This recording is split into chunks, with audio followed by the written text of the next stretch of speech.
Field in Pittsburgh, the sixth game of the 1960 World Series. The New York Yankees versus the Pittsburgh Pirates. Brought to you today by General Motors and by the Gillette Safety Razor Company. It's game number 6 of the 1960 World Series, and this is Jack Quinlan, along with Chuck Thompson, back here in Pittsburgh at the home of the Pirates, Forbes Field.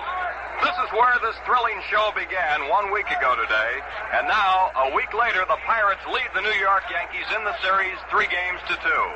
Today, the Pirates are sending right-hander Bob Friend to the mound in an effort to close out the series and raise the first World Championship flag over Forbes Field since way back in 1925. The Bucs are only 1 game away from the glory and the gold, although not necessarily in that order, and they would like to put that money in the bank tonight. The New York Yankees, with their backs to the wall, are countering with southpaw Whitey Ford. It was only this morning that the Yankee boss, Casey Stengel, finally made his pitching choice. He wasn't sure whether it would be Bob Turley or Ford. Both had beaten the Pirates in the series, and many observers figured that it would be Ford since Whitey pitched the only shutout of the series. Last Saturday in New York's Yankee Stadium, Ford blanked the Pirates on only 4 hits by a score of 10-0, coasting to an easy Yankee victory. There were others, however, who figured that Turley had a better chance of squaring the series for the Bombers today. Ford, they reasoned, is not an effective pitcher with only 3 days rest normally. Turley, on the other hand, has had 5 days off. Turley pitched here last Thursday and defeated Friend 16-3. But Stengel has decided to go with Ford, the shutout pitcher. Well, to say that Pirate fans are happy, jubilant, excited, and optimistic is a rather mild way to put it. These fans are certain that nothing stands in the way now of the World Championship. The 2 teams arrived back in Pittsburgh on Monday night from New York, and upon arriving at the greater Pittsburgh airport, Danny Murtaugh and his Pirates were greeted by some 10,000 screaming fans. Fans who knew all along that their beloved Buccaneers could do it, that they could come back. Down here at home plate, we have the 6 umpires working the World Series. Captain Dick Grote of the Pirates is out there with the Pittsburgh lineup. Manager Casey Stengel of the Yankees has not arrived yet with the New York lineup. Here he comes now out of the Yankee dugout at third base. Now, the starting lineup. For the Yankees, Clete Boyer will lead off and play third base. Tony Kubek will be at shortstop, batting second. Roger Maris in right field, hitting third. Mickey Mantle in center field, batting cleanup. Yogi Berra in left field for the Yankees, hitting in the number 5 slot. Bill Skowron at first base, batting sixth. Elston Howard will do the catching. Bobby Richardson at second base, and Whitey Ford will do the pitching. Now we're going to have Jackie Heller doing the singing, Brad Hunt and his orchestra, and our national anthem.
Center field.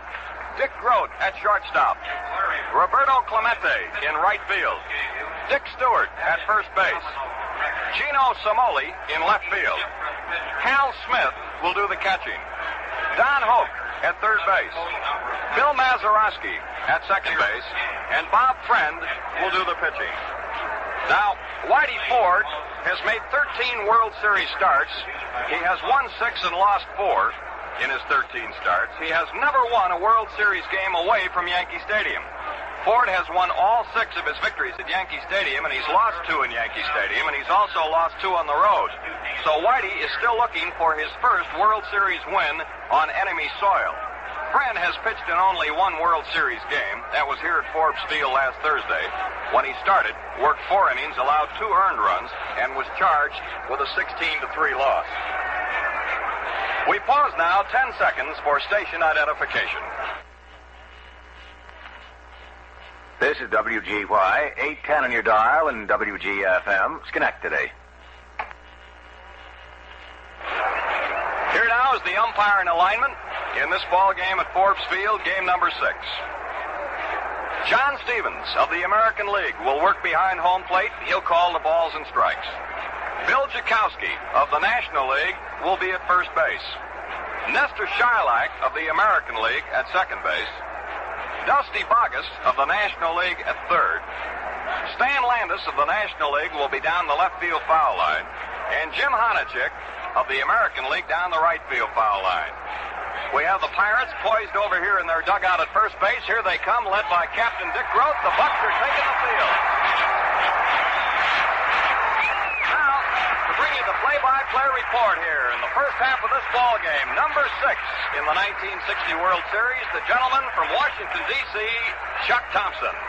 Thank you very much, Jack Quinlan. Good afternoon, baseball fans. The Pirates take the field, and up on the mound goes the big right-hander, Bob Friend, who is a most determined young man this afternoon. He was, to say the least, disappointed over his inability to defeat the Yankees his previous try in the second game of the series here at Forbes Field, and is one of the most determined young men we've talked to. Bob Friend on the mound. Behind the plate, a new catcher today for the Pirates in his second World Series game will be Hal Smith. Now, to complete the Pirate defensive alignment for you, around the infield again, Don Hoke at third base, Dick Groth, the shortstop, Bill Mazeroski, the second baseman, and Stewart is playing first base. Out in left field, it'll be Gino Simoli, the center fielder, and what a ball player, Bill Verdon, and the right fielder is Roberto Clemente. The leadoff hitter for the New York Yankees will be Clete Boyer. He has been to bat in this 1960 World Series on few occasions, has delivered with 1 hit, and has an even .500 series batting average. And over the year for the New York Yankees, this younger brother of the fine Cardinal third baseman, Ken Boyer, hit .242 for the New York Yankees. But manager Casey Stengel has given this young man credit for many crucial base hits, and particularly a few home runs at one-ball games for the Yankees. Well, here is Boyer, right-handed batter, up against Bob Friend. All ready to go. Friend looking down to Hal Smith. The 6th game of the 1960 World Series is underway at Forbes Field. The Pirates lead 3 games to 2. Friend into the wire. The first offering, swing and a miss. Strike 1. The ball game is underway. A sharp breaking curveball from Bob Friend. Incidentally, in Friend's first outing, he went 4 innings, allowed 6 base hits, walked 2, and he struck out 6 of the Yankees. The big Pirate right-handed deals, and here's a swing and a foul ball back on the net behind the plate. 2 strikes to Clete Boyer. He will be followed by Tony Kubek and Roger Maris in that order. In their customary spots, coaching at third base, Frankie Crosetti, and down the first base side for the Yankees, it's Ralph Houk. 2-strike pitch coming down now to right-hand biting Clete Boyer. It's a ball outside, a check swing as Boyer started to go and then held back at the last moment. The ball dipped low and away, and the count now 1 ball, 2 strikes to the Yankee third baseman of the afternoon, Cletus Boyer. Another great crowd here at Forbes Field, and you couldn't ask for finer weather as Bob Friend throws a ball down low again. Again, Boyer started to offer and held back on the swing, and the count now 2 balls, 2 strikes to the leadoff hitter in the top of the first inning.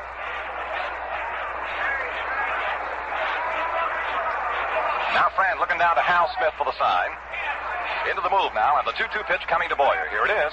A ground ball hit right back to the mound on a check swing. Grabbed by Bob Friend. He throws to first in time to get Boyer. 1 up and 1 down. Boyer tried to hold back on that swing, it appeared, but he dribbled a little bit of a ground ball toward the mound, and Friend pounced on it and threw him out. 1 up, 1 down now, and here is Tony Kubek. Kubek has been to bat in the series 22 times with 9 base hits. And he has a World Series batting average of .409, hit .273 on the season for the New York Yankees. And today is celebrating his 24th birthday. 24-year-old youngster from Milwaukee. Bob Friend throws to the left-handed batter, high and outside, ball 1.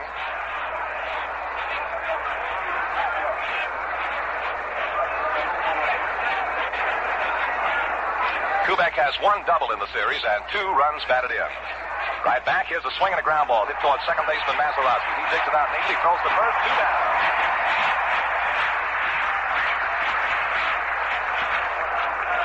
Two up and 2 down, and now here is Roger Maris against the right-hander Bob Friend today. Casey Stengel has dipped in there for some left-handed swingers. He's got 4 in a row in the batting order. Kubek, Maris, Mantle, and Berra.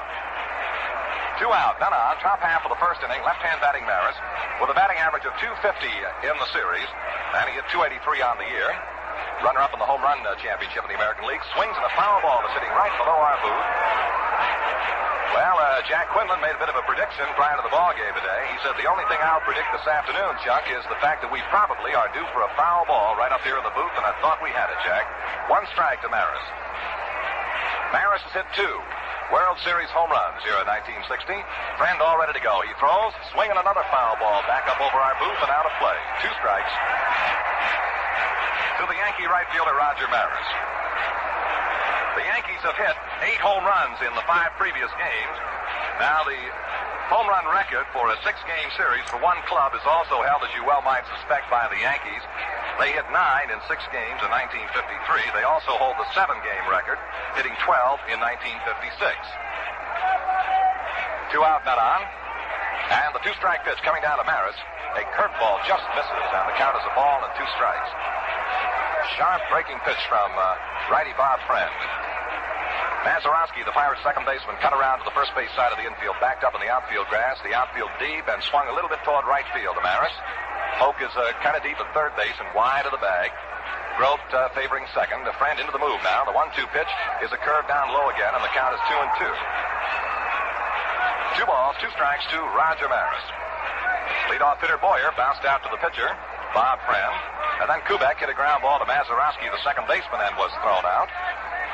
And now the 2-2 pitch coming down to Roger Maris. Friend into the move, brings the arm over, deals, swing, and a foul ball in the dirt behind the plate. He gave that downer once again, and Maris got a little piece of it and trickled it foul behind the plate.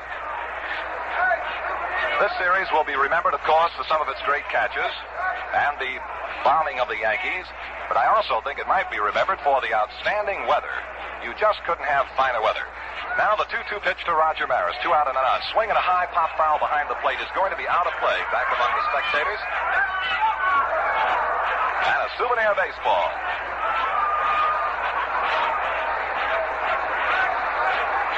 Certainly this series will be talked about for a long time. And people will refer continually, I'm sure, to the determined comeback of the Pittsburgh Pirates. And now the 2-2 to Maris, swing and another foul ball out of play behind the plate. Count continues, 2 balls, 2 strikes to Roger Maris. Pittsburgh fans, of course, are well aware of the ability of the Pittsburgh Pirates of 1960 to bounce back. And they had done it all through the 1960 campaign. But in a World Series, sometimes it's a horse of another color. But the Pirates bounce back and now lead the Yankees 3 games to 2. But Casey Stengel has been quoted as saying, and you better believe him, we ain't dead yet. Well, we'll see. Here's the 2-2 to Maris. Inside ball 3. Ford reached back and got a little, or rather, Friend reached back and got a little extra on that fastball, and he really ripped it, jammed to Maris right on the wrist, but a little tight. So we have a full count now. 3-2 to Maris. Ford, a Friend in the move. He throws, swinging another lifted fly ball out into right center field. Moving on the ball, the center fielder, Bill Burton. He's under it, looks up. Burton makes the catch. Now the Yankees are 3 up and 3 down. No runs, no hits, no errors, and none left. And the score at the end of the first half inning of play, it's the New York Yankees nothing and the Pittsburgh Pirates nothing.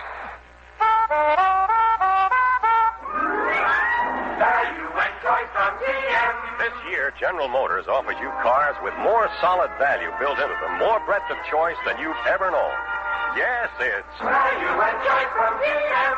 So today's the day to see your quality GM dealer.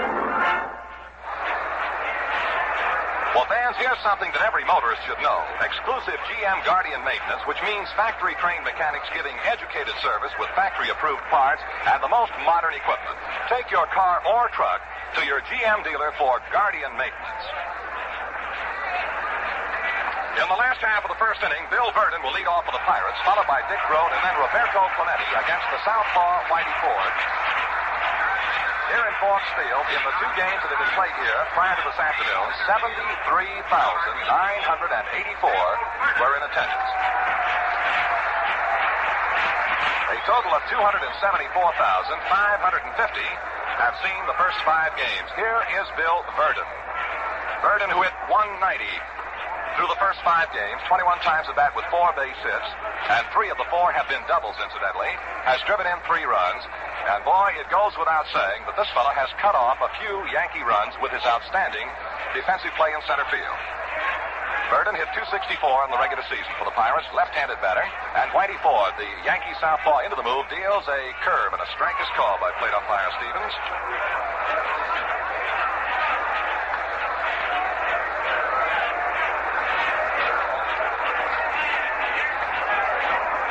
Now the one-strike pitch coming down to left-hand batting Ford. Verdon swung to the line drive into the center field. It's going to drop for the base hit in front of Mickey Mantle. Verdon is on with a line single to center field. Verdon gets the game's first base hit and his 5th of the World Series. A line drive that drops in front of Mickey Mantle in center field. That brings on the Pirate captain and shortstop Dick Grote. In the series, Grote has officially batted 20 times with 4 base hits and has a .200 batting average. He has driven in a run for the Pirates and has 2 doubles. Tight to the bag at first is Scout. Leading first, Verdon. Now the set, and the pitch coming to Grote is a ball low and outside. Down on the Yankee bullpen, following the Verdon single to center field, Bob Turley is up and is throwing. Turley is warming in the Yankee bullpen down the left field side. Now Verdon out to his lead at first. Ford checks him with a look. And the Yankee southpaw deals a pitch that's a strike. Right over the outside corner above the knees. 1-1 now to Dick Grote.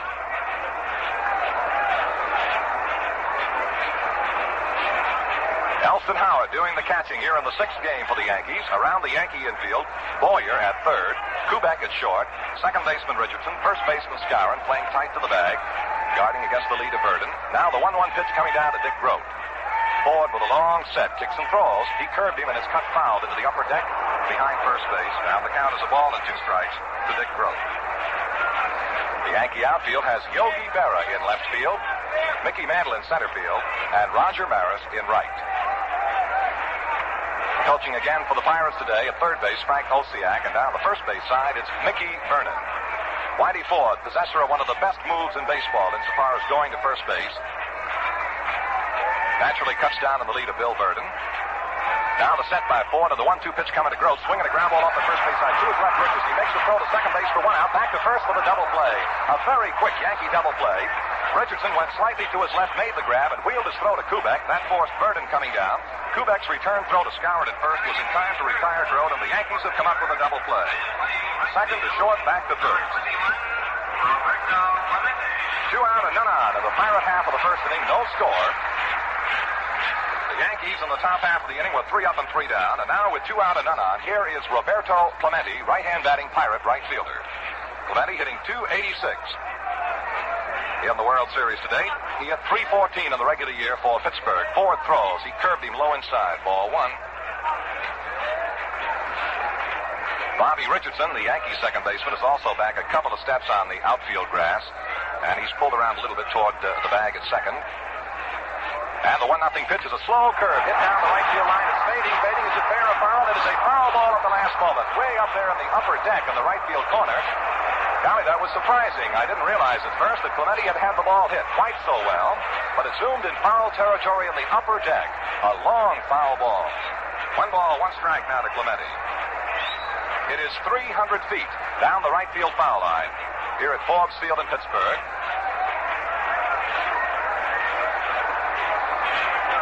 And down the opposite foul line, down in the left field corner, it's 365 feet. Now Elston Howard pumps out the sign. The count, a ball and a strike to Clemente, and Ford throws. He misses low with a breaking ball. 2 balls, 1 strike now.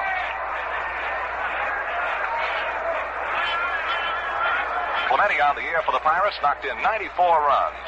He's an exciting, dashing type of a ball player. All ready to go. The Yankee left-hander throws. Here's a swing and a ground ball off the first base side through the right field for a base hit. Clemente singles to right field.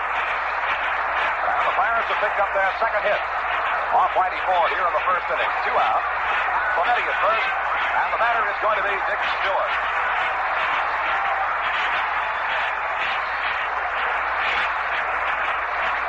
Stewart in 16 trips to the plate in the 1960 series has hit safely 3 times. They've all been singles.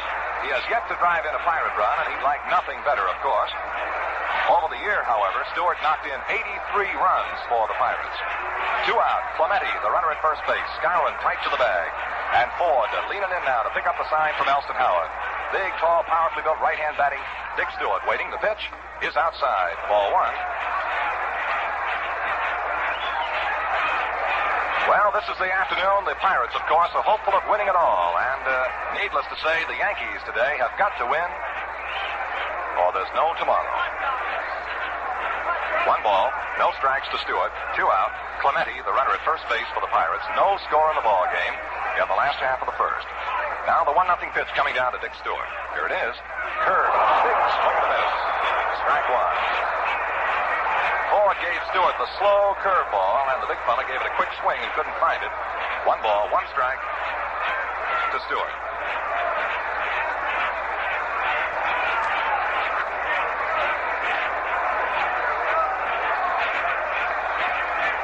Yankee outfield deep and around toward left of this big, power-swinging Dick Stewart.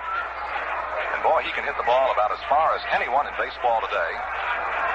Now, Ford has taken enough time so that Stewart calls for time and steps out of the box momentarily.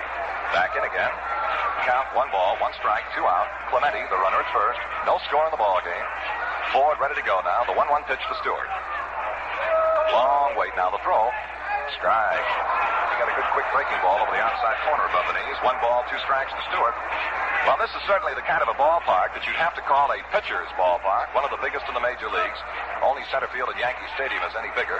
And in 51 years, no pitcher has ever thrown a no-hitter in this ballpark. 1 ball, 2 strikes now to Stewart.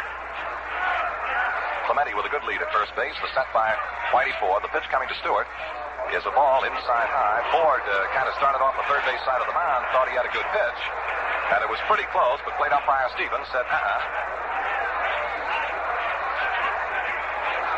Bob Turley is still throwing down in the Yankee bullpen in left field. When Burton opened the game with a line single to center field, Turley got up in the Yankee bullpen. Right now, he's just kind of staying loose. 2 balls, 2 strikes to Dick Stewart.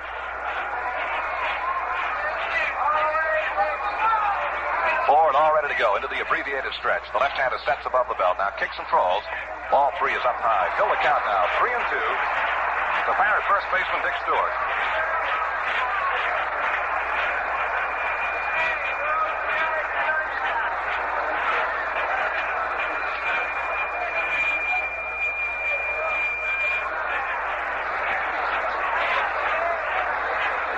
Well, with 2 out and a 3-2 count to Dick Stewart, Clemente looses up down the first baseway. He'll be winging. Of course, Ford stares right at him to hold down that lead a little bit. Now the set. There goes Clemente. The pitch is swung on and missed. He struck him out. So Ford notches a strikeout, and that's all for the Pirates in the first inning. No runs. They had 2 base hits. No Yankee errors. 1 man left. And the score at the end of the first inning, it's the New York Yankees nothing, the Pittsburgh Pirates nothing.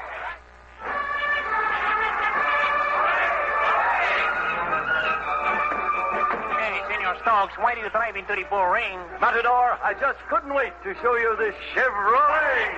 New size, Chevrolet. 60 wonderful Chevrolet. Your car. If you're a man who wants value, this Chevrolet is your car. Aficionados holler, ole, for my car.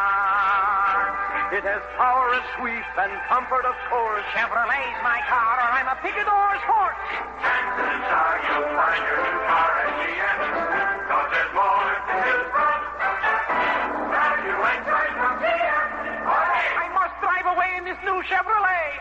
Senor Stokes. Hey, what about that bull? Let him get his own car.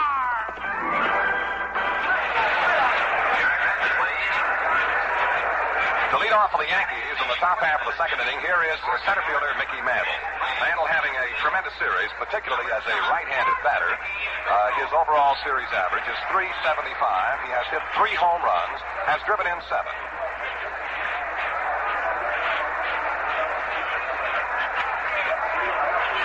Bob Friend on the mound for the Pirates. Swings into the wind. The first pitch coming down to left-hand batting Mantle is high and outside for a ball. Mantle's been up 16 times, has 7 runs batted in, has walked 7 times, has struck out 7 times, and he's got a total of 16 bases. More than just about anybody. Now the 1-0 pitch to Mantle is a strike. Good breaking pitch to the corner. 1 ball, 1 strike to Mantle. He will be followed by Yogi Berra and then Bill Skowron in that order. As the Yankees bat in the top half of the second inning, no score. The 6th game of the series in Forbes Field, Pittsburgh. Friend delivers. Strike 2. Friend poured a quick breaking pitch into Mantle, who steps out momentarily and is talking to plate umpire Stevens. Well, the Yankees, of course, know what is at stake better than anyone in the ballpark. And they'll be battling and fighting their utmost over each and every pitch. 1 ball, 2 strikes, the count to Mantle. Left-hand batter against the right-hand tosses of Friend. Here comes the pitch. A bunt right back to the mound. Grabbed by Friend. He throws to first. In time, and that's all for Mantle. That's the second time we've seen Mantle bunting with a count of 2 strikes on it. You recall in Yankee Stadium he bunted the other day and bunted it foul and was a strikeout victim. This one went right straight back to the mound, grabbed there by Bob Friend, and he threw him out. 1 out now. Here is Yogi Berra. Berra has been up in this 1960 series 14 times, has 3 base hits. They've all been singles. He's knocked in 2 runs, is hitting for a .214 average. Pitch coming down is a ball inside. Yogi only needs 1 single to equal the World Series record of the most 1-base hits in a total series, which is held by the Fordham Flash, Frankie Frisch, 45. He needs just 1 base hit to equal. Here's a ball high and outside now to Berra. 2 balls and no strikes.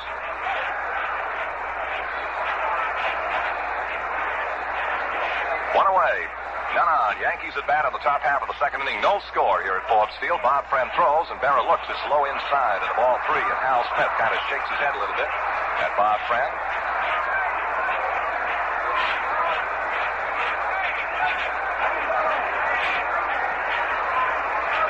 Into the move now. 3-0 pitch coming to Yogi Berra. He looks and is down low for a ball 4, and so Friend has issued a walk to Yogi Berra, and the Yankees have their first base runner of the afternoon. Bringing out Bill Skowron. Skowron has been to the plate in this series 23 times with 8 base hits. A very fine .348 batting average. Has a home run and a double to his credit and 4 runs batted in. And this fella hits him a long way, particularly to center and to right center. Friend all ready to go now. In the set, he kicks and throws. Skowron swings ground ball by the first baseman Stewart out into the deep right field corner. Clemente is running it down as Berra swings second and digs for third. He'll pull in without a throw. And Skowron has ripped a ground single by the Pirate first baseman Stewart out into the right field corner. Berra has moved around to third base. And holding first with the Yankees' first hit of the afternoon is Bill Skowron. His 9th hit of this series. So with 1 away now, the Yankees have runners on the corners at first and third, and the batter will be the Yankee catcher of the afternoon, Elston Howard. Elston is hitting .462 in this series. 13 trips with 6 base hits, and he's had a little bit of everything. He's had a double, a triple, a home run, and 4 runs batted in, along with 3 singles. No score, but the Yankees threaten now with 1 out and runners at first and third. Elston Howard, lean right-handed batter, steps in, and Bob Friend kicks and throws. A ball low and outside to Howard.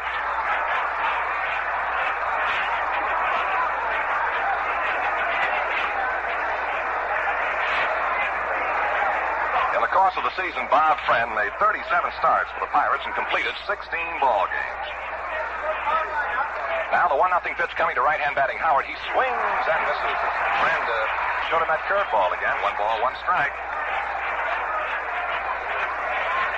Mercedes talking it up down the third base way for the Yankees, and Ralph Houk pacing nervously back and forth in the first base coaching box. 1 ball, 1 strike to Elston Howard. Berra at third. Skowron at first. 1 away.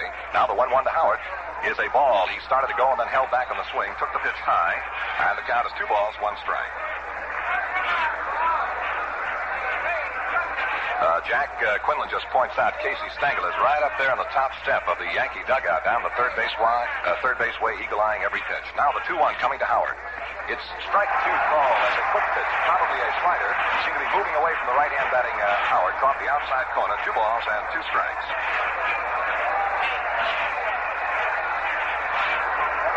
Three and 2, the count to Elston, or 2 and 2, the count to Elston Howard. Skowron at first, Berra at third. And Smitty down, pumping the sign, and Bob Friend about ready to go. He's in trouble here in the Yankee half of the second inning. The big Pirate right-hander sets. And the 2-2 to Howard. He swings at a high pop foul that's going to be out of play down the first base side. So the count continues 2 and 2 to Elston Howard.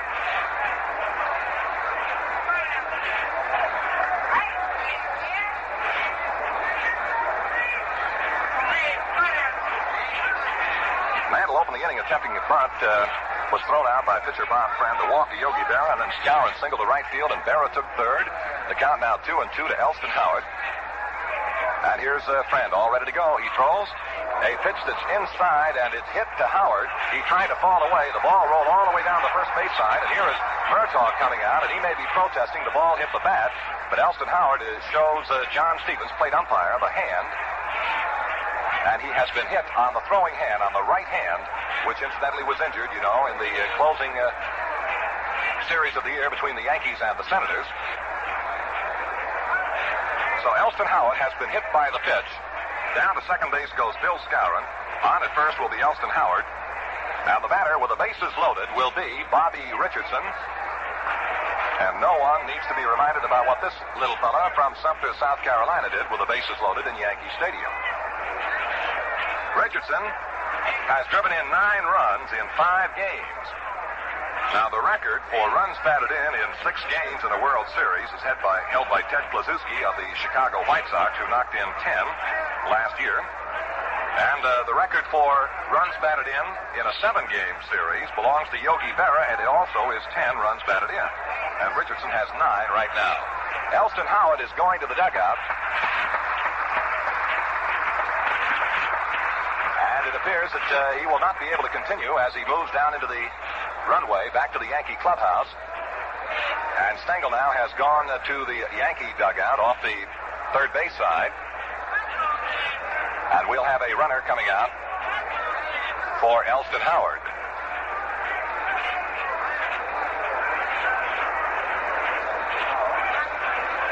Still waiting to see what it'll be. They have signed to the bullpen down there, and the umpire down on the left field foul line, Stan Landis, has given the sign to someone to come on in and run for Elston Howard. It looks like the big Yankee right-hander, Eli Gerba. We'll know in just a moment, but it is Eli Gerba, and we'll have the announcement. Gerba is running for Elston Howard, who was hit on the right hand by a pitch from Bob Friend and has left the ball game. And Gerba is on to run. The Yankees have loaded the bases with 1 out. In the top half of the second inning, no score. Pirates nothing, Yankees nothing, and Friend in trouble now. Richardson hitting .350 on the season, or on the series. And he hit .252 on the season. Last year was the only Yankee regular to hit 300. Steps in now, right-hand batting, right-hand pitching. Friend throws, swing and a miss. Strike 1. Bases loaded. Richardson the batter. John Blanchard is beginning to loosen up down in the Yankee bullpen and will probably come on in, take over the catching chores. And the 1-strike pitch coming to Richardson is low, and a fine save by the Pirate catcher, Hal Smith. Beauty, he blocked it and kept it from getting behind him. 1 ball and 1 strike now to Richardson.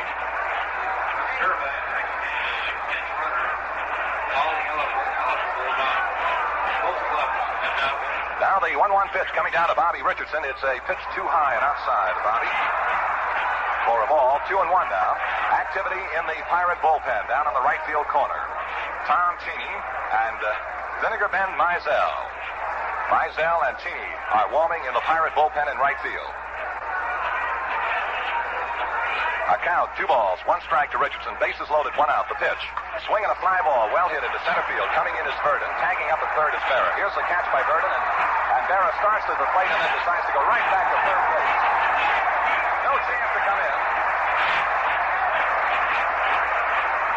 Richardson skied straight away to center field of Verdon, who came in on the ball very slowly and then started to pick up momentum as he approached the ball, made the grab and rifled a perfect strike to the plate, and Berra came down the line maybe 10 or 15 feet and then decided, went right back to third base.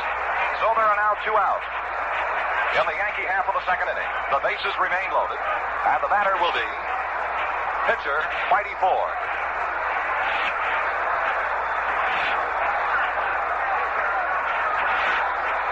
Ford, a left-handed batter, and he hit 151 on the season for the New York Yankees. All ready to go now. Friend throws outside low, ball 1 to Whitey. Incidentally, with the entrance of Gerba as a pinch runner for Elston Howard, now all of the eligible players in the 1960 World Series have seen service. Prior to today, Gerba was the only man who had not been in. Now the 1-0 to Ford. It's a strike over the outside corner of the letters. 1 ball, 1 strike to Whitey Ford.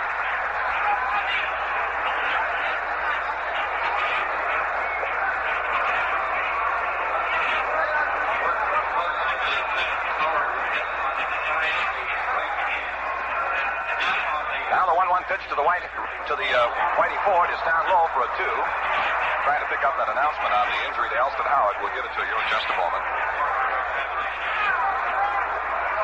We have been told that Elston Howard was hit on the side of the right hand. For the count to Ford, 2 balls, 1 strike, and Friend into the move now delivers, swinging a foul ball out of play off the third base side. The count 2-2 now to the Yankee hurler. Bases loaded, 2 out. In the Yankee half of the second inning, no score. The Pirates nothing, the Yankees nothing. But the Yankees with a cane-size spread going here in the top half of the second. Berra, the runner at third base. Skowron at second base. Gerba, the runner at first base.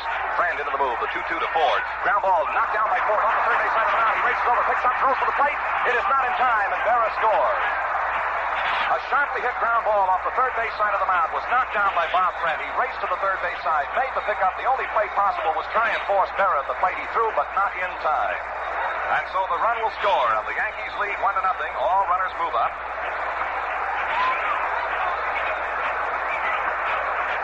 An infield hit off the glove of pitcher Bob Friend drives in the first Yankee run.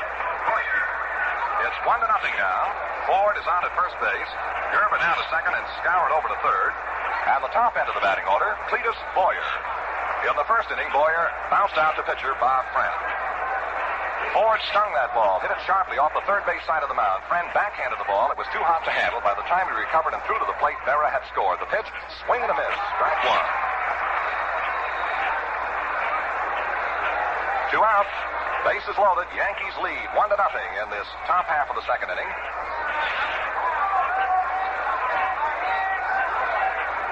And the 1-strike pitch to Richardson. A swing and a miss for strike 2 to Cletus Boyer, excuse me.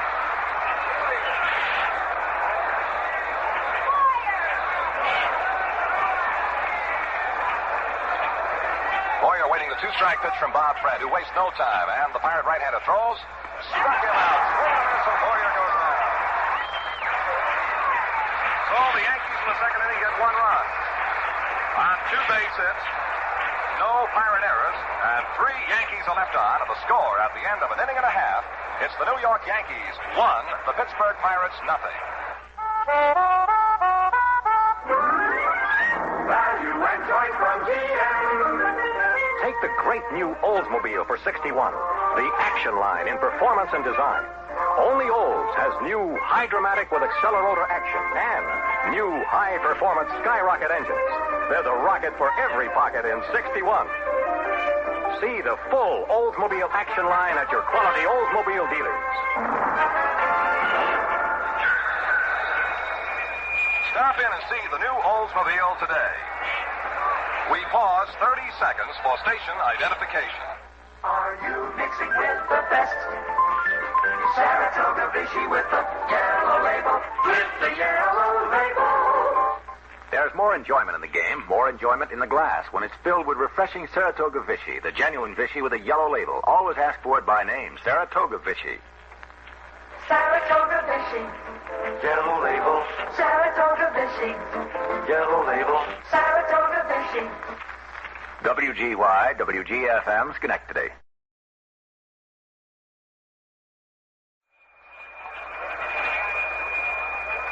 Gino Cimoli, Pirate left fielder, will lead off against Whitey Ford in the bottom of the second inning. And, of course, a new Yankee catcher is in the ball game now. Johnny Blanchard is now catching. Blanchard catching for the Yankees. Well, here's Cimoli. 3 hits and 15 trips in the series so far, and even 200 batting average, a run knocked in. Right-hand swinger. And the Yankee outfield plays him to hit the ball to the opposite side. Mantle is kind of shaded a little bit toward right center. Gino hits out of a pronounced closed stance.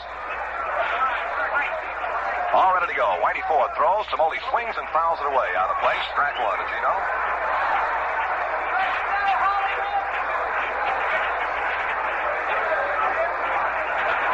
It'll be Cimoli, catcher Hal Smith, and third baseman Don Hoke in that order against Whitey Ford in the Pirate half of the second inning. The score, the Yankees 1 and the Pirates nothing.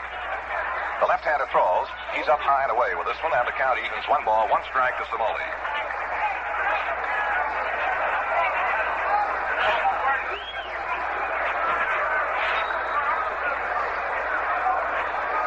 And the 1-1 to Gino. Swing and a high foul ball out of play down the first base side. Matter of fact, up on the roof and out of play. 1 ball, 2 strikes. Cimoli, who did a very fine job playing the top left field in Yankee Stadium, was kidded slightly by Casey Stengel, the Yankee manager, because in his effort to be protected against that sun and the shadows of Yankee Stadium, Cimoli spent a lot of time with his gloved hand up over his head, and Stengel said he played left field as if he were holding his hands over his head to be X-rayed. But he played it. Now the 1 ball, 2 strike pitch coming down to Cimoli. It's inside, and the right-hander takes ball 2. 2-2 now. Yankees 1, Pirates nothing. Pirates batting last half of the second inning.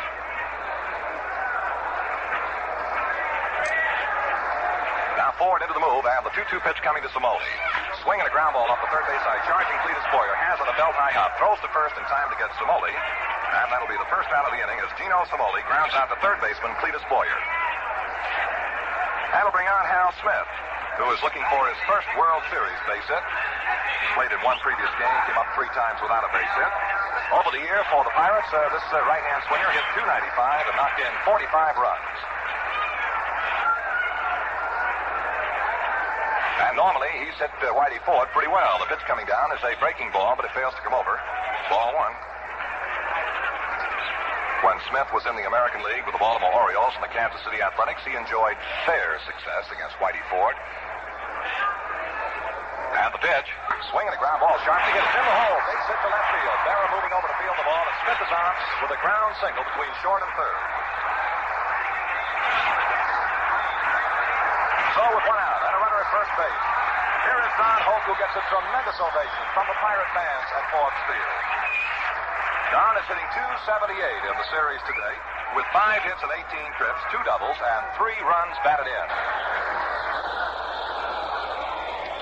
Yankee infield this afternoon is composed of Cletus Boyer at third base, Kubek at shortstop, Richardson at second base, Skowron at first, Berra out in left field, Mantle in center, and Maris in right field. And Johnny Blanchard replacing the injured Elston Howard behind the plate. Swinging a ground ball up the third base side, charging to his left, the third baseman makes a leaping grab, throws to second for the force out, and that's the only play. A fine defensive maneuver by Cleet Boyer, who went hard to the glove side and then leaped up in the air to catch the high bouncer and made a quick throw to Bobby Richardson at second base in time to force the runner Hal Smith for the second out of the inning. 2 out in the Pirate half of the second. The batter now is Bill Mazeroski, the Pirates second baseman, who's having a wonderful series in a .333 batting average. Has 3 extra base hits, 2 have been doubles, and 1 a 2-run home run. He's knocked in 4 runs all told. Right-hand swinger with good power. 2 out now. Hope the runner at first base. And the set by Whitey Ford. A long set. Now he kicks and throws. Curve darts low and is blocked beautifully by Johnny Blanchard. No advance on the part of the base runner, Hope. Blanchard blocked the ball right out in front of the plate. Ball one now to Mazeroski. Shirt sleeve crowd in the sun portions of the grandstand at Forbes Field this afternoon. Ford ready now. The 1-0 pitch to the right-hand batting Mazeroski. Throws. Ball low and outside.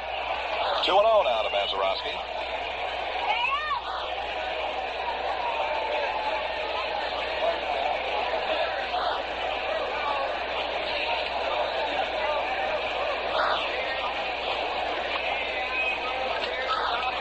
Now the 2-0 to Mazeroski. A good curveball comes in on Mazeroski, and the count is 2-1 now. Bill looking all the way. An infield hit by Whitey Ford with the bases loaded drove in the only Yankee run so far. Yanks 1, Pirates nothing. And the 2-1 pitch coming to Mazeroski.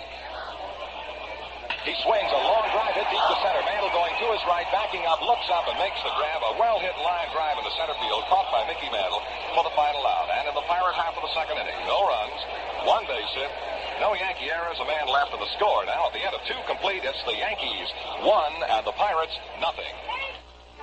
Bonjour. I wish to buy a car who will look, how does one say, dashing, elegant. You mean the 61 Buick with the clean look of action? How well you express it. Yes, sir. It's as fine, as new as you can go, with a new gas-saving turbine transmission. The Buick makes a great impression on the lady. Ah, she is my car. It's got a new Wildcat engine, control arm suspension, your car. The Arc de Triomphe will stand at attention, my car. Buick's beautiful styling and quiet power. We'll give them an eyeful at the Eiffel Tower. Check this car, you'll find your new car at GM. Cause there's more to choose from. Value and choice from GM. I suppose you'll want to drive your new Buick away right now? We may see. I have a few friends who are waiting outside.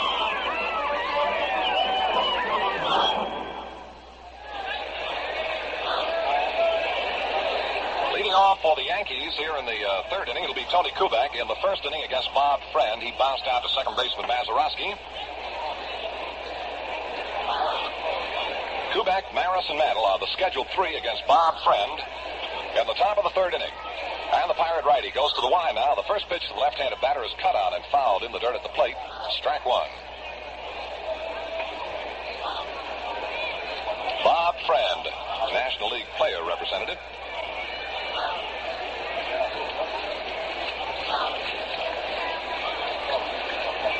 For Danny Murtaugh on the Pirates. Bob won 18.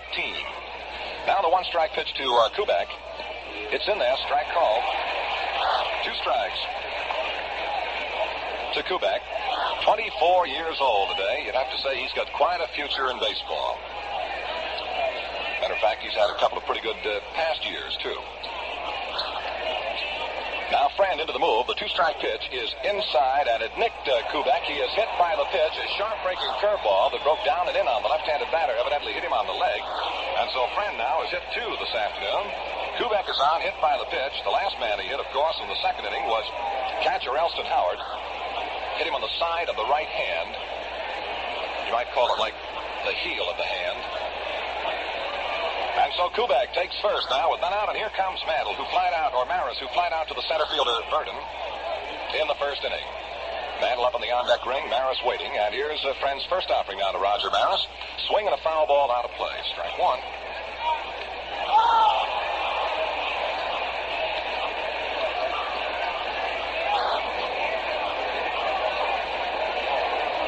Runner at first base, Kubek. He didn't even rub after Friend nicked him with that pitch.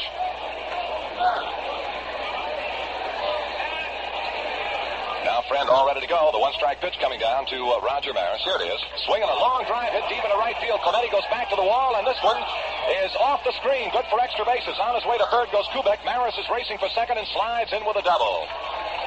Clemente went to the wall 375 feet away. The ball hit well up over his head on that screen and bounced down on the warning track. Kubek moved right into third base, and sliding in at second with a double is Roger Maris.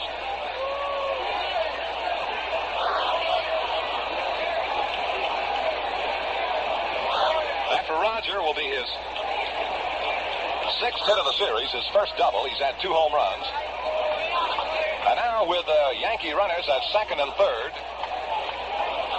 none out of the inning. Here comes the left-hand batting Mickey Mantle. Al Smith and Bob Friend have had a conference.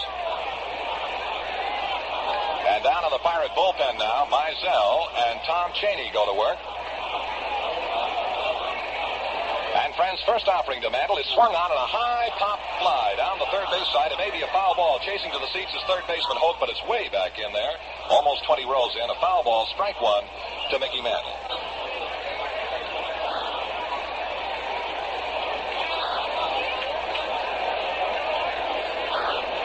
Maris's double a moment ago is the third Yankee base hit in the ball game. The Yankees have 1 run on 3 hits. The Pirates no runs on 3 hits. Mantle waiting now. The one-strike pitch from Friend. Here it is. Strike 2 call. A good sharp curveball to nick the outside corner above the knees, and Mantle takes all the way. 2 strikes to Mantle.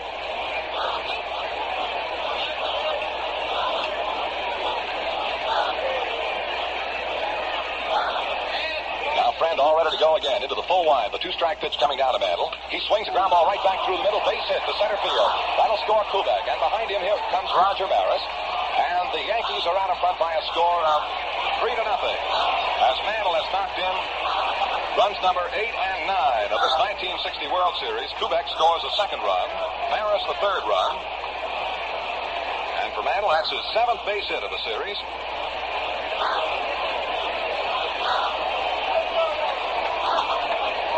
The Yankees 3, the Pirates nothing in the 6th game at Forbes Field. And now Yogi Berra with Mantle at first and none out. Friend throws. Ball up high.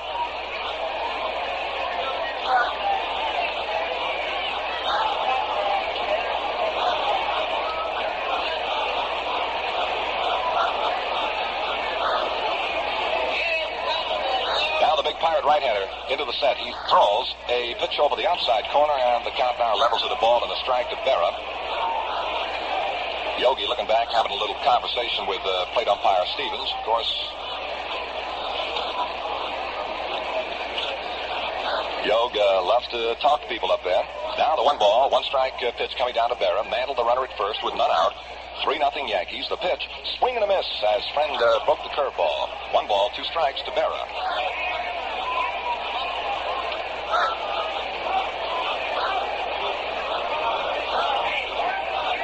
Pirate manager Danny Murtaugh said that if the series goes 7 games, Vernon Law will be his man tomorrow. Now the 1-ball, 2-strike pitch coming to Yogi Berra. Mantle at first base. The set, the pitch. Swing and a foul ball in the dirt at the plate, and the count continues at a ball and 2 strikes to Yogi.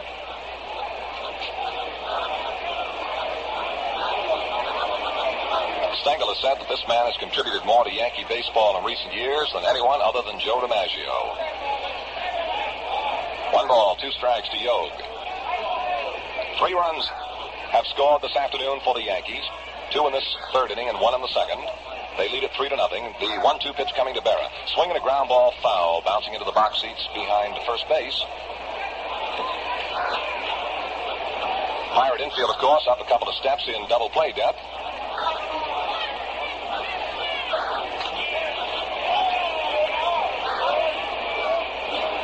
Now Friend looking down to Smith. He's ready to go into the stretch. Here's the set, the quick checking look to check Mantle. The pitch, swinging a foul out of play behind the plate. And the count continues again, a ball and 2 strikes to Yogi Berra.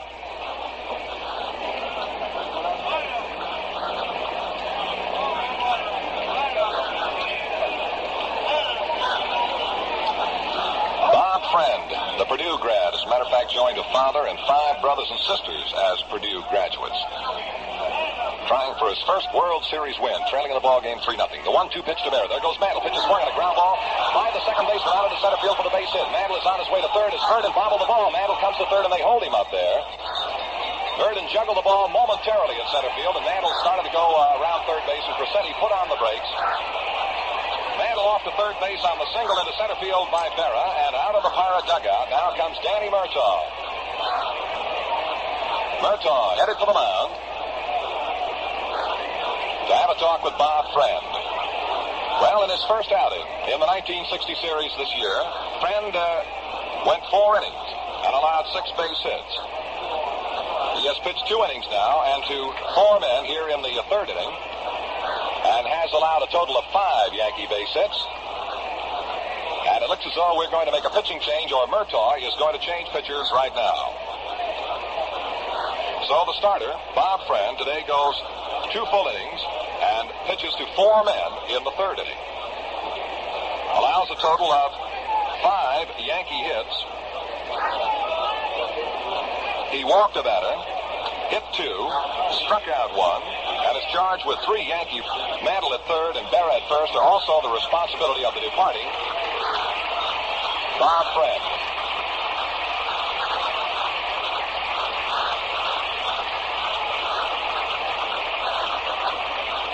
Coming on now to replace Bob Friend is the Pirate right-hander, Tom Cheney. And this is his 3rd World Series game. Finished 1 of them. He has pitched a total of 3 innings in the World Series, allowed 2 base hits to the Yankees, given up 1 earned run, has struck out 5, and this tall, slender right-hander has not issued a walk so far. Tom Cheney. In the regular season for the Pirates, Cheney appeared in 11 ball games. He started 8 of those ball games, completed 1, pitched a shutout, and won 2 and lost 2. Tom Cheney.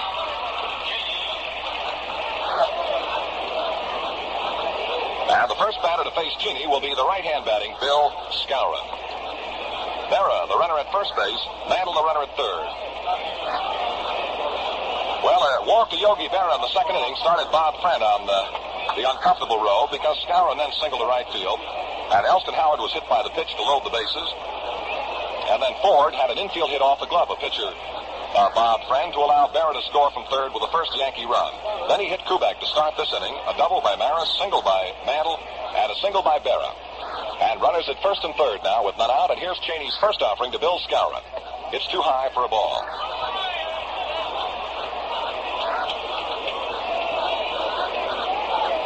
Tom Cheney, the right-hander, we're told his winter home is Atlanta, Georgia. 1 ball, no strikes now to Skowron. Cheney, the Pirate right-hander, in relief of Bob Friend, kicks and throws, swinging a mean foul back on the screen by the plate. And the count to the Moose, 1 ball, 1 strike.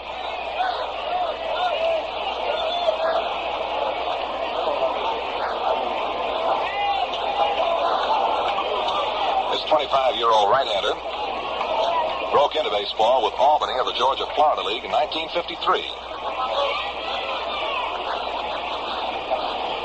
Now the 1-1 pitch coming down to Skowron. Cheney all ready to go. He sets. Gives Mantle a look at 3rd. Now turns and throws up high and inside. And a ball. 2-1 now to Skowron. The Yankees 3, the Pirates nothing. The Yankees at work on the top of the 3rd inning. With none out, 2 runs in, and runners at 1st and 3rd. And Cheney trying to hold them right where they are. The 2-1 offering now coming down to Skowron. Here it is. An overhand curve is up high on a ball 3. And you hear that groan from the Pirate fans here at Forbes Field.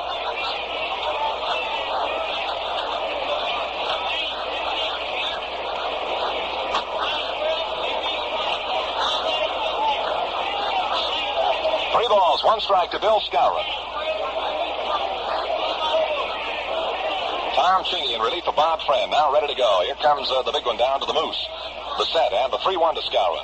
He swings a long fly ball deep to right. Back goes Clemente. He seems to be getting under it now. Makes the grab, and here's the tag up by Mantle at 3rd, and he can come cruising on in with another Yankee run. A sacrifice fly deep into right field off the bat of Bill Skowron drives in another Yankee run, and the score is now New York 4 and Pittsburgh nothing. 1 out. In this top of the 3rd inning, Berra holds first base, and the batter will be Blanchard.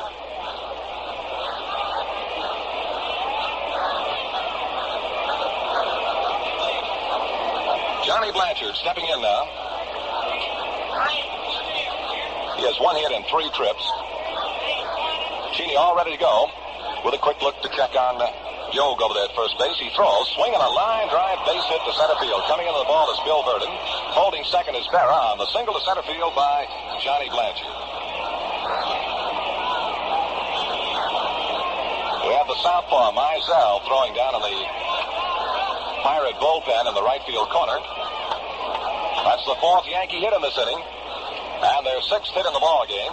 Yankees lead 4-0, and this is the one, of course, the Yankees have got to win. And the batter now is Bobby Richardson, who flied out to the center fielder Verdon in the second inning. One out, runners at first and second, and here's Cheney's first offering now to Bob Richardson. He tried the curve, missed outside low, ball one.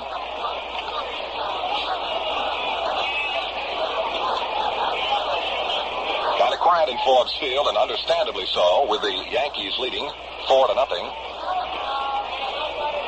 Now Cheney all ready to go again. Looks back to check Berra at second base. Gives him a second look. And throws. Down low. And a ball two. Moving into this afternoon's ball game, game number 6 in the series, the Yankees as a team were hitting .324. The Buccos, .234. 2-0 to Richardson. A right-hander has joined Mizell in the Pirate bullpen. George Red Witt. Witt and Mizell in the Pirate bullpen. And Cheney ready now with a 2-0 pitch to Richardson. One away, Yankee runners at first and second base, and the Yanks lead the game 4-0. Cheney with a long look to second. Now he turns. Here's the pitch to Richardson. Swinging a high foul ball out of play behind the plate. 2-1. To little Bobby.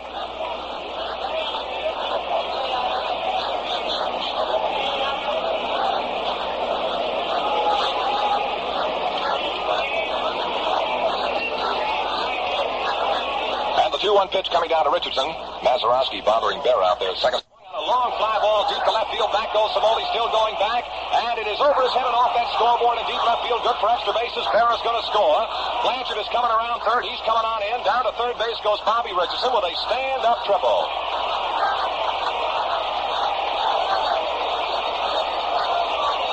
Berra scores run number 5. Blanchard run number 6. And Bobby Richardson goes cruising in to third base with a stand-up triple off the scoreboard in left field. And 2 more runs batted in for Richardson. And that, of course, will break the runs batted in record. He had 9 going into the game this afternoon. And the record for runs batted in a 6-game series is held by Ted Krasuski of the White Sox with 10. And Bobby Richardson has just knocked in 2 more and has driven in 11 runs in a 6-game series. The batter is pitcher Whitey Ford. And Cheney's first offering is a strike call to Whitey. The Pirate infield drawn up tight all the way around. Stewart maybe a step and a half back off the infield grass at first. Mazeroski about a step back at second. The deep man in the infield Grove maybe 2 steps back off the infield grass. And the 1-strike pitch coming to Ford is a pitch high and away and almost a wild pitch. A ball and a strike to Whitey Ford. Richardson, the runner at third base. He just tripled over the head of the left fielder Samoli against the scoreboard to drive in 2 more Yankee runs. And it's 6-0. The Yankees over the Pirates. Now Cheney with a look to Richardson at third into the wide. And here's the 1-1 to Ford. He curved him but got the outside corner and a strike is called.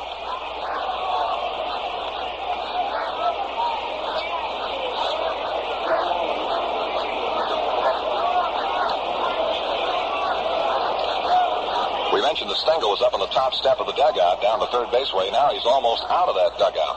Now the 1-2 pitch coming down to Ford. He curved him again and a strike 3 is called. A beautiful overhand curveball from young Tom Cheney. Gets Ford. And that'll be the second out. In the top of the third, and here now comes the 9th man to bat for the Yankees in this top half of the third inning. The right-hand swinging third baseman Cletus Boyer. Richardson is on at third. All ready to go now. Here's Cheney into the move, and the first pitch coming down to Boyer. He swings and a high fly ball into shallow left center. Coming in is Bill Verdon, the center fielder. Sets up under it, makes the catch for the final out. And so, at the end of 2 1/2 innings of play, the score, the New York Yankees 6 and the Pittsburgh Pirates nothing. Value and joy from GM. Now, for 1961, the magnificent new Cadillac, world's most distinguished motor car. A car of matchless performance sculpted in a new trimness and crispness of line and silhouette. Cadillac for 1961, a new inspiration for the motoring world. Thrill to the new 61 Cadillac at your quality Cadillac dealers.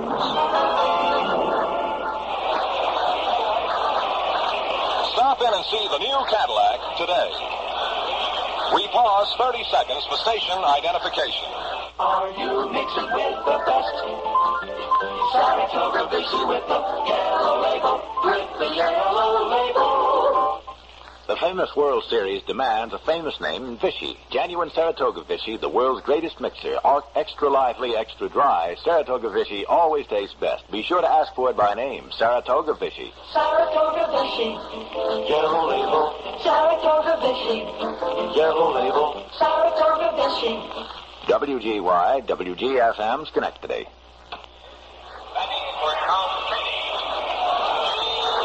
Gene Baker will bat for the Pirate hurler Tom Cheney.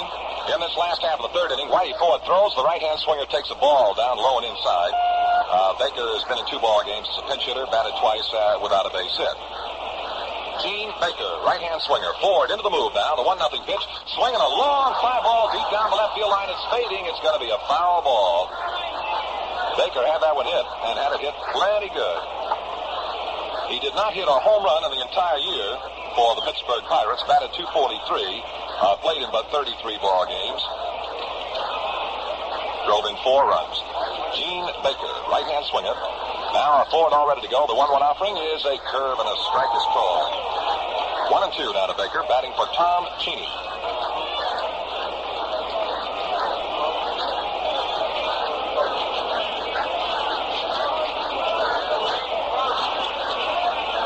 Now the 1-2 offering. Hold on a minute. Baker backs out of there. Figured Ford working a little too rapidly for him. And the 1-ball, 2-strike pitch to the pinch hitter is inside and pops out of the middle. Johnny Blanchard comes all the way back toward the screen. 2-2 now to Gene, who shrugged back out of the way.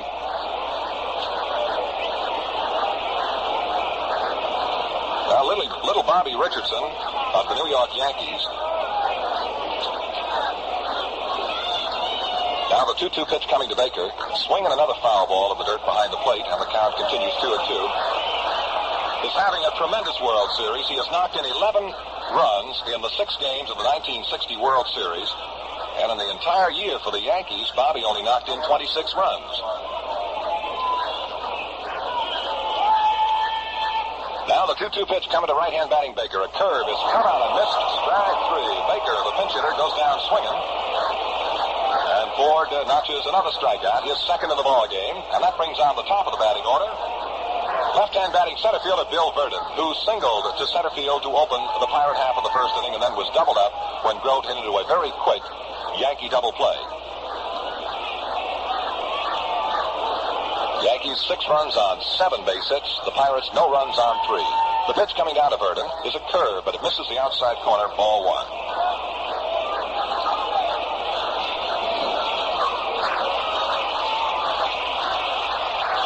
Well, the Pirate faithful now begin to warm up a little bit. The 1-0 pitch coming to Verdon, swinging a ground ball off the first base side, moving into second baseman Richardson, grabs in a belt-high hop, flips it over to first in plenty of time to get Verdon. 2 down in the Pirate half of the third. Batter now, Dick Grote. He hit into a very quick double play in the first inning.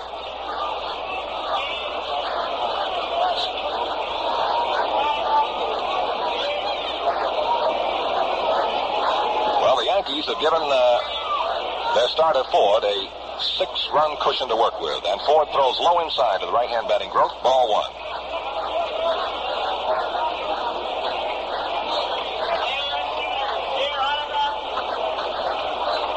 Now Johnny Blanchard pumps up the sign for Whitey Ford, and the Yankee left-hander throws a pitch that's bunted. It's foul right behind the plate, and the count is a ball and a strike. In his 2 starts in this 1960 series, the Yankees have presented Ford with 16 runs and 23 hits.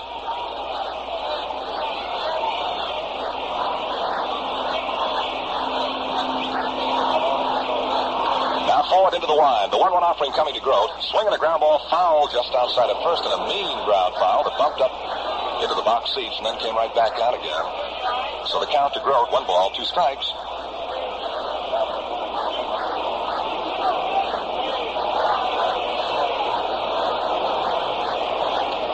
And the 1-2 offering coming down to Grote. Ford deals a swing and a miss.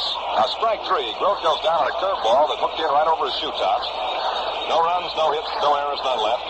And the score now at the end of 3 full innings of play, it's the New York Yankees 6, the Pittsburgh Pirates nothing.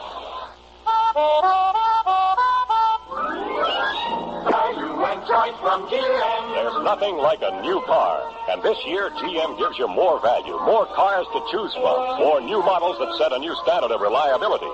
General Motors reliability. Chances are you'll find your new car at GM, cause there's more to choose from.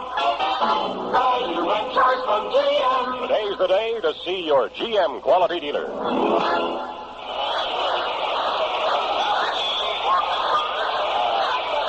There will be a new hurler in the ballgame for the Pittsburgh Pirates, and the Forbes Field fans give him a very warm welcome. The big, tall, gangling southpaw, Vinegar Bend Mizell. Mizell coming in now for the Pittsburgh Pirates.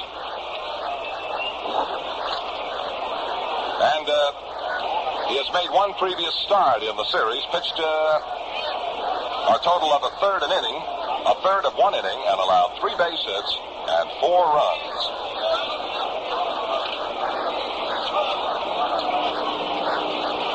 On the year, Mizell had won 14 and lost 8 for the Pirates, and Danny Murtaugh pointed this left-hander as being the reason why the Pirates were up there at the end of the year.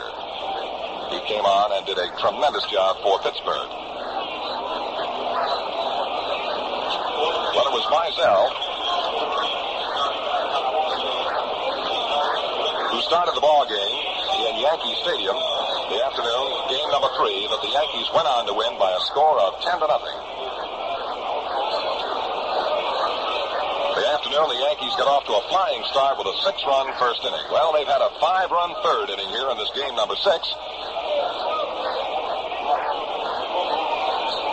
And the first batter to face the southpawing Mizell will be Tony Kubek.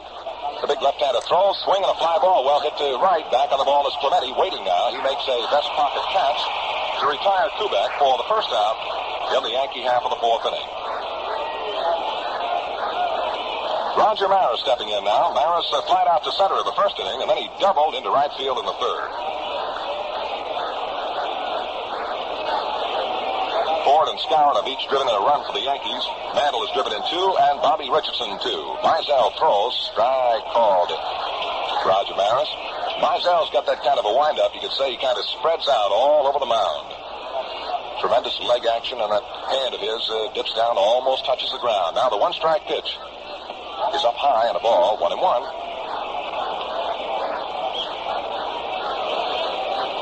Vinegar Bend Mizell. When he first came into baseball, a lot of people called him a left-handed Busy Dean. Now the 1-1 offering coming to Maris. Slow curveball chips off the outside corner of the letters, and the count is a ball and 2 strikes. Maris looking back to Johnny Stevens as if to say, hey, no such thing.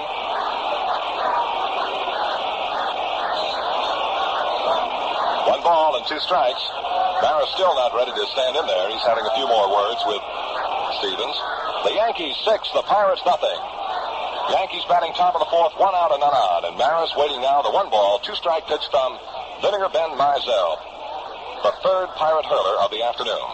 The lefty into the move, the pitch just off the corner, and the count is 2-2.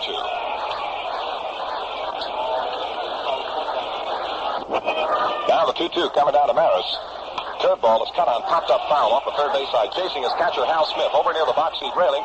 Leaches into the box seat, fell in head first, but could not make the grab. Pirate catcher Smith went all the way into the box seat, head first in there, in an effort to grab that foul ball, but couldn't quite get to it. And the fans give him a well-deserved round of applause.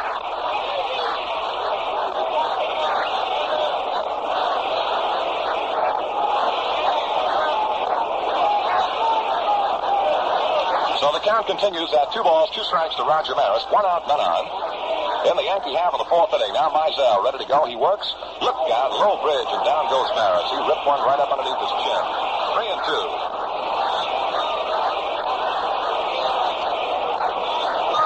To the hard-hitting Yankee right fielder. Mizell shaking off the first sign given by Hal Smith. Now he spreads out in that windup. Here comes a 3-2 to Maris. Swing and a miss. He struck him out. Looked like Mizell pumped that fastball high and tight to Maris and got him swinging. 2 out. And now batting right-handed, here is Mickey Mantle.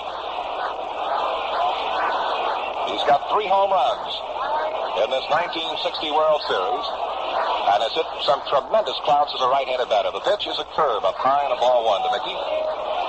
Mantle attempted to bunt in the second inning, was thrown out by the pitcher. Then he singled to center field in the third inning to drive in 2 of the Yankee 6 runs. Now the 1-0 pitch to Mantle. Slow curve, but it fails to find the corner. 2 balls, no strikes to Mickey.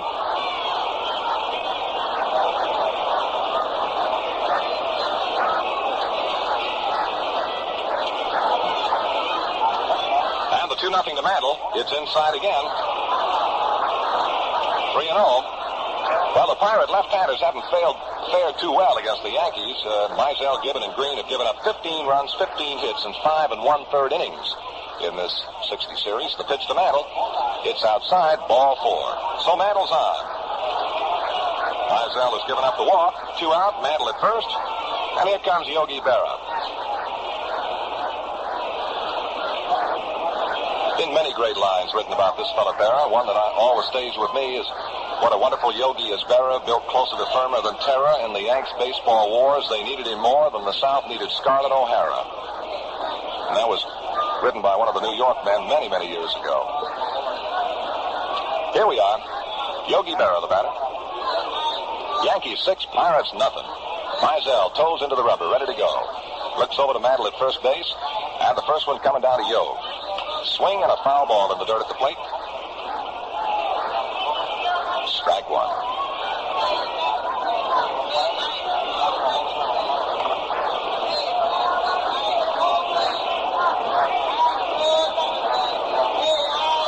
Berra this afternoon in the second inning drew a walk, scored the first run of the game for the Yankees. He singled to center in the third inning and scored the 5th run of the game. Now the 1-strike pitch to, as Casey says, my other manager.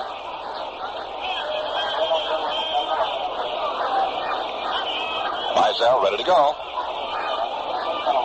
And the big left-handed throw, swing and a ground ball down the first base side. Backing is Stewart. He leaps up, makes the grab, now tags up ahead of Berra for the unassisted put-out to retire the Yankees. No runs, no hits, no Pirate errors, a man left. And the score at the end of 3 1/2 innings of play, it's the Yankees 6, the Pirates nothing. I wish to buy a car. I'm Frank Buxton, famous Hollywood director, maker of widescreen movies that grip the audience. Well, I'm Len Stokes, and I have wide-track Pontiacs that grip the road. Perfect. I, who am accustomed to soundtracks, have heard that no tracks are sounder than those wide ones. You're so right. I can see Pontiac is your car. It's the best using track since the days of the horsepower. Your car. The Pontiac story, it would win me an Oscar, my car. The doors are wider and the seats are higher. Makes long-legged Scarlet swoon with desire. Chances are you'll find your new car at GM, 'cause there's more to choose from. Value and choice from GM Will be stupendous. What will be, sir? In front of me are the wide-track footprints of my new Pontiac, immortalized in cement.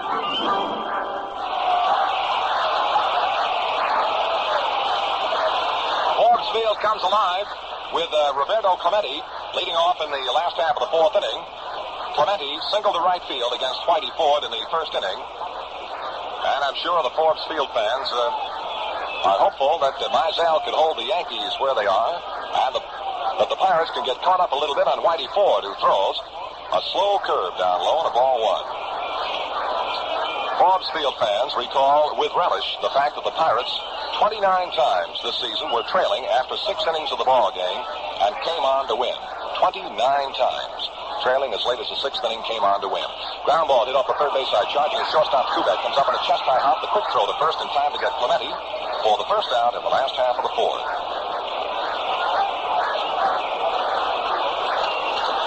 Dick Stewart, who struck out in the first inning.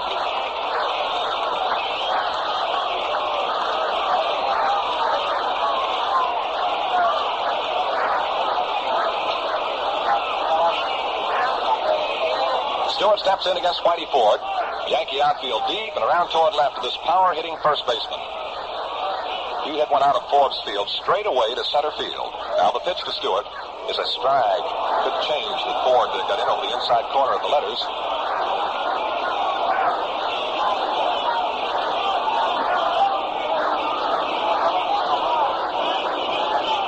Yogi Berra in left field for the Yankees is back there about 4 or 5 paces from the warning track in deep left field. Now Ford into the move. The one-strike pitch to Stewart. Swinging a ground ball sharply hit the left side of the shortstop. Kubek is over there. Made a good pickup. The throw to first. It's in time, and that's all for Stewart. 2 up and 2 down, and ground balls to shortstop Kubek. And now Gino Simoli steps in. Simoli went out on a ground ball to third baseman Boyer in the second inning.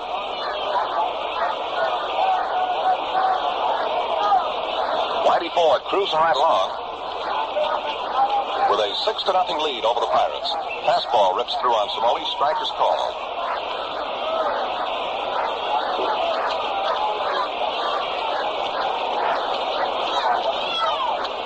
And the one-strike pitch coming to Simoli is a curve, but it misses inside low on the ball. 1 ball, 1 strike.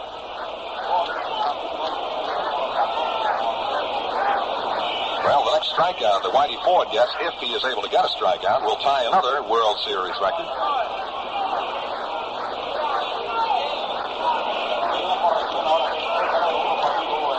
And the 1-1 is again too low to Gino Simoli. 2-1.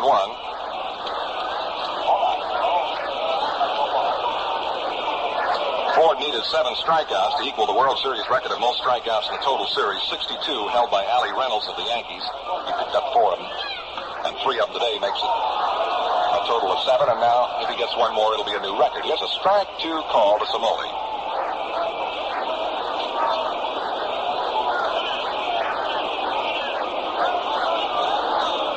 And the 2-2 inside. 3-2 now.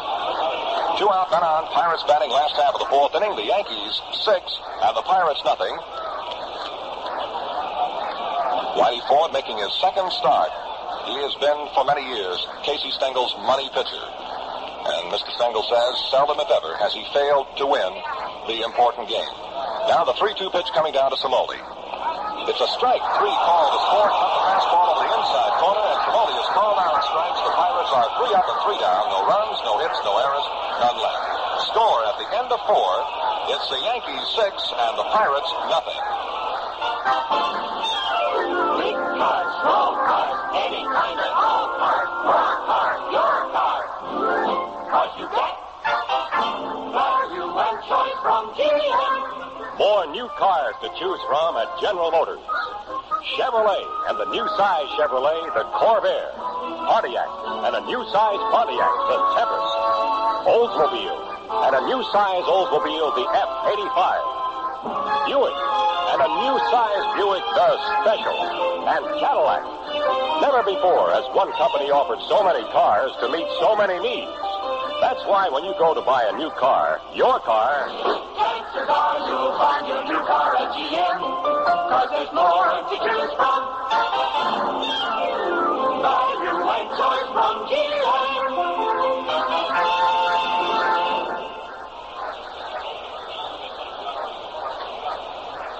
Waiting for Bill Scour to step in against Vinegar Ben Mizell. And Scour this afternoon singled the right field in the second inning, and then he hit a sacrifice fly deep enough into right field in the third inning to drive in a Yankee run. He's driven in 5 here in the series so far. Mizell trying to hold these Yankees right where they are in hopes that his Pirate teammates can get caught up a little bit against Whitey Ford. Here are the Yankees in the top of the 5th inning. Mizell into that big windup. The left-hander throws. Scour attempted to, looked as though he were going to bunt, and then pulled the bat out of the way, took the pitch outside for a ball.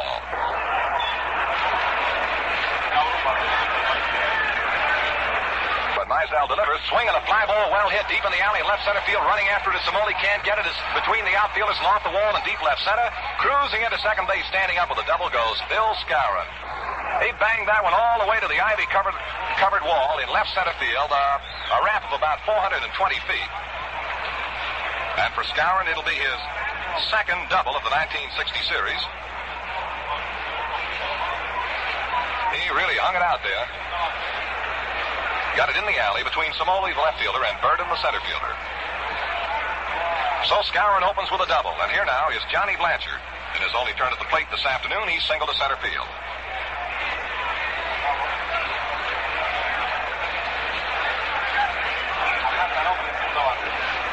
And the pitch, curve and a strike called as the left-hand hitting Blanchard kind of backed off, looking all the way.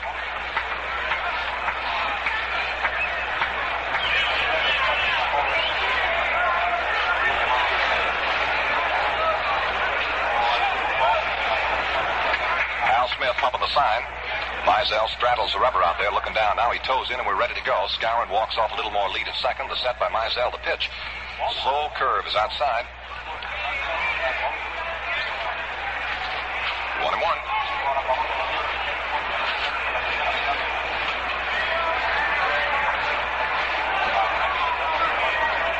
So that this game should end the way it stands right now, Vernon Law is scheduled to pitch in the deciding game tomorrow afternoon. Now the 1-1 pitch coming down to Blanchard. It's up high to the left-hand swinger. And a ball, 2-1.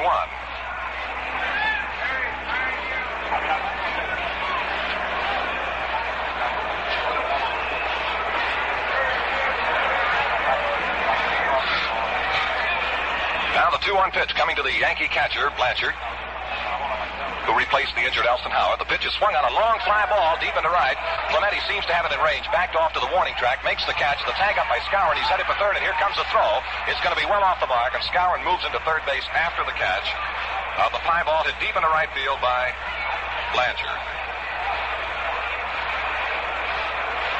So with one away now, the Yankees have a runner at third base, and here is little Bob Richardson, who tripled over the head of left fielder Gino Somoli in the third inning off that scoreboard in the left field corner to drive in 2 Yankee runs and thereby establish a new World Series record of 11 runs batted in a 6-game series. Previous high 10 by Ted Kluszewski. Well, here's Richardson now looking down to signalman Crosetti in the coaching box at third. Pirates again have drawn their infield up all the way around. The deepest man in the infield is shortstop Grove, back about 2 steps off the infield grass. The pitch is a pitch out outside for a ball. Evidently, Smitty and Mizell were going to take a look-see as to whether or not Richardson and the Moose at third had something going. The Yankees 6, the Pirates nothing. Top of the 5th inning, 1 out. Skowron the runner at third. And Mizell into that full Y now. The big left-hander throws. Richardson looks at a curve that rocks him back off the plate, and a ball.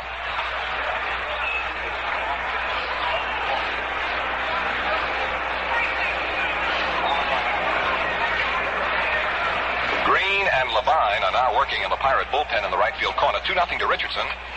He takes low inside, and a ball. 3-0 now to Bob, the Yankee second baseman.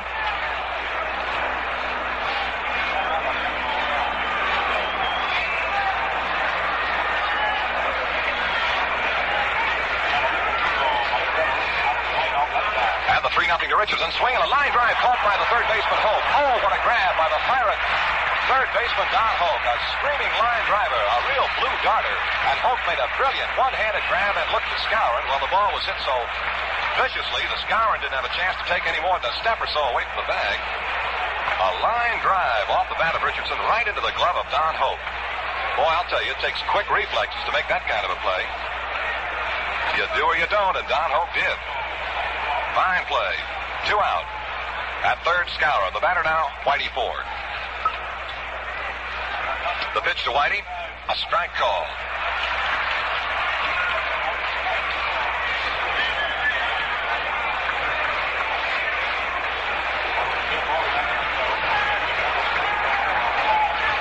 And the one-strike offering.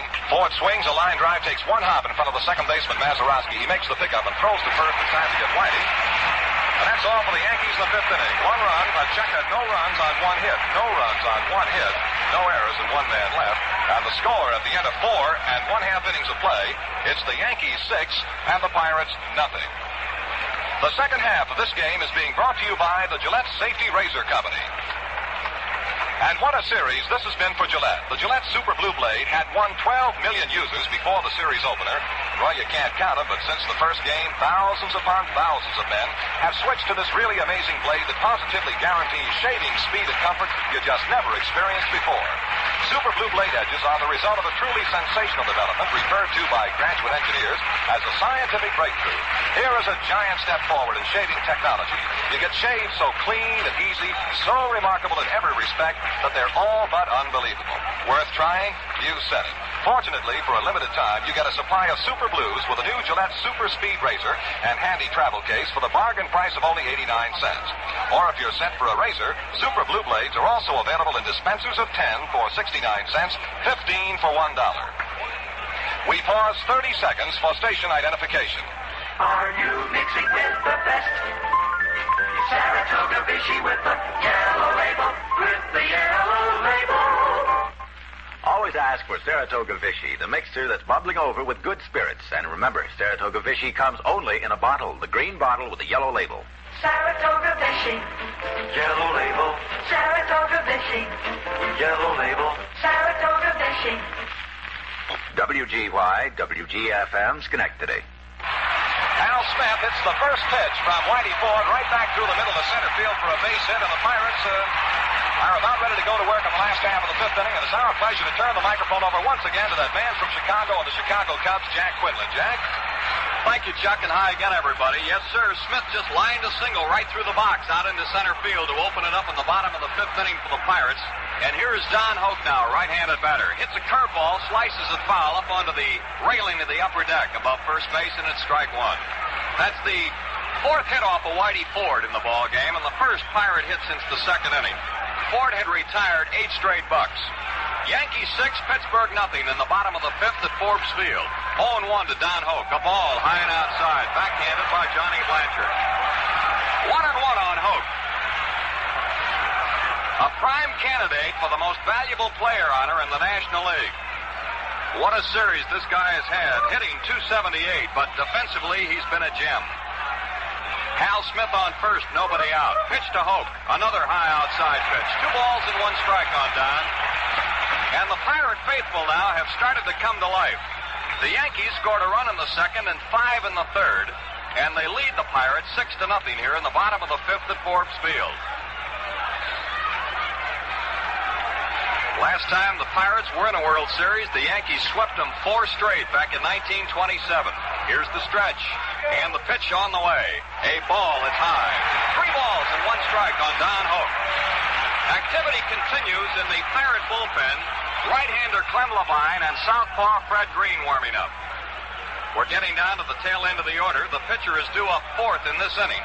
And if we get as far as the pitcher, he probably would be taken out. Here's a ball 4. Hoke walks. 2 men are on with nobody out. That's the first walk Whitey Ford has allowed. And here's Casey Singh, the Yankee manager, coming to the mound. Now he breaks into a little dog trot, crosses the foul line. He's walking to the hill. There is no action at the moment, but we are going to start somebody warming up in the Yankee bullpen. Bobby Shantz, a left-hander, gets off the bench out there in the bullpen, along with right-hander Bob Turley. So the Pirates have runners on first and second with nobody out in the bottom of the fifth. They're trailing the Yankees by 6. Stengel has had his conference with Whitey Ford and catcher John Blanchard. And here's the old professor skipping back to the Yankee dugout at third. There goes Dale Long, a utility first baseman, and a left-handed catcher out to the bullpen. Bobby Richardson just came in, had a brief conference with Ford. We mentioned earlier, Ford has never won a World Series game on foreign soil. He has a 6-0 lead, but the Pirates have Smith at second, Hoke on first, and nobody out, and the batter Mazeroski, right-handed swinger. Here's the pitch. Curve, it's low into the dirt, ball 1. Pitcher Mizell is due up next. The ball game in the bottom of the fifth, the Yankees lead 6-0. The Bucs trying to battle back, just like they did in New York after dropping 2 games in the series. A high chopper hit foul by Maz down the third base line and up into the front row of box seats. 1-1 on Bill Mazeroski.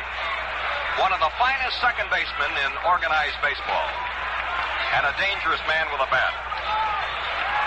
He's been up once, lined hard to Mickey Mantle in center field. That's the only outfield putout behind Whitey Ford today. The Pirate fans talk it up. The Bucs trail 6-0 in the bottom of the fifth at Forbes Field. Smith, who singled, is at second. Hoke, who walked, is on first. A throw to first base, and Skowron, behind the runner, had to dive in there to make the catch. As Ford threw that ball in an attempt to nail Don Hoke, the first base runner. Now the stretch by the Yankee left-hander. 1-1 pitch. Curve, strike a beauty, belt high. A ball, 2 strikes. The way this ball game started and continued through the second and third innings, it looked like one thing for sure was going to happen. The Yankees were determined to run the string out and play 7 games.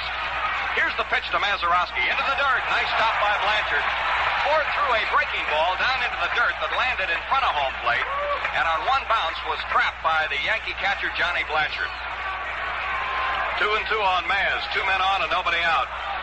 The last half of the fifth inning. Capacity crowd again watching their beloved Buccaneers.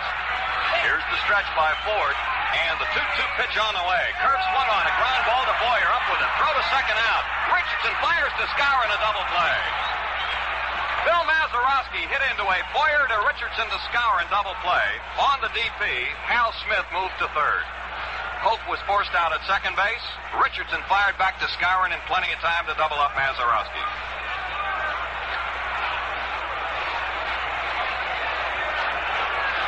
See who the pinch batter is going to be for Mizell. Looks like Rocky Nelson, left-handed batting first baseman. With Hal Smith on third, 2 out, we're getting a pinch hitter, Rocky Nelson, a left-handed batter. Nelson so far has been up 5 times and he has 2 hits. No homers and no RBIs. During the year, Rocky hit 300, 7 homers and 35 runs driven in. Nelson batting for the pitcher, Vinegar Ben Mizell, with a man on third and 2 out here in the last half of the fifth inning. That means in the top of the sixth, the Pirates will use another pitcher, either Labine, a right-hander, or Fred Green, a left-hander, and that pitcher will be the 4th one used by Danny Murtaugh today. Here's left-hander facing left-hander now. Nelson, southpaw swinger. Ford fires. A curve. It's low and inside of all. 1-0. Yankees 6, Pittsburgh nothing in the bottom of the fifth. Hal Smith on third. 2 gone now. Ford very cool, calm, confident, winding. Little left-hander delivers a ball. It's wide. It's 2-0 on the rock. Bill Burden on deck. At the beginning of this half inning, the Pirates put on their heaviest threat so far. Smith singling and Hoke walking as the first 2 batters, then Mazeroski rammed into a double play. Swinging a foul ball into the crowd behind the first base dugout on 1 bounce. And it's 2 balls and 1 strike on Rocky Nelson. Mickey Vernon coaching at first, Frank Osiak at third for the Pirates. The runner on third, Hal Smith. Here's the windup. The 2-1 pitch by Whitey Ford. High curve, letter high, and it's a strike. 2 balls and 2 strikes, and Nelson didn't care for the call by Johnny Stevens, the American League umpire who was working at the plate. Berra in left, Mantle in center, and Maris in right. The Pirate defense shifted to the right for Rocky Nelson. 2 balls, 2 strikes. Here's the 2-2 pitch on the way to Rocky. Swing and a miss. He struck him out on a curveball to retire the side. That's 5 strikeouts for Whitey Ford, and for the Pirates in the bottom half of the fifth inning. No runs, 1 hit, no errors, 1 man left on, and after 5 complete innings of play, it's the New York Yankees 6, the Pittsburgh Pirates nothing. Hurry on down to your ShO, honey, and get yourself a great big deal. You'll find out you can save some money on paper-made big deal. Capri Mark III, oh man alive, was $2.49, now $1.95. So hurry on down to your ShO, honey, get yourself a deal, a great big deal, a great big paper-made big deal. It's Papermate's big deal. The Papermate Capri Mark III pen, regularly $2.49, is now just $1.95. Yes, the Capri Mark III, the pen that positively won't skip, even writes over butter, is now yours at the big deal price of only $1.95. And your Papermate is unconditionally guaranteed. If it doesn't perform, we'll replace it. So get a big deal. Get a Papermate Capri Mark III. Was $2.49, now just $1.95. So won't you hurry on down to your ShO, honey? Get yourself a deal, a great big deal, a great big Papermate, big deal.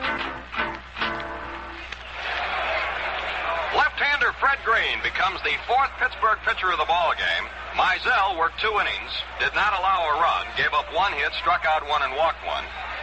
And Fred Green is making his 3rd World Series appearance. He has pitched a total of 4 innings, allowing 8 hits and 8 earned runs. During the course of the regular season, Green, a 6'4" southpaw, was in 45 games for the Pirates. He won 8, lost 4, had an earned run average of 3.21. So it's Fred Green as we open up the top half of the 6th inning with the Yankee leadoff man, third baseman Clete Boyer, in the batter's box. Boyer has tapped to the pitcher, struck out, and flied to center. It's 6-0 Yankees, the top half of the 6th inning at Forbes Field. Game 6, it's now or never for New York. If they don't win it today, there will be no tomorrow. Here's the pitch to Boyer. It's a ball outside. 1-0. Hoke at third, Grote at short, Mazeroski at second, Stewart at first. Samoli, Burden, and Clemente around the Pirate outfield in left, center, and right.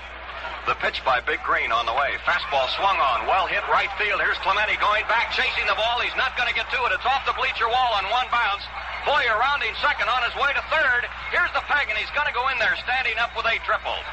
Clete Boyer triples, opening up the 6th inning for the New York Yankees. Hit number 9 by New York, number 1 off Fred Green. So Boyer says hello to Green with a 3-base hit over the head of Roberto Clemente off the bleacher wall in right field on 1 bounce.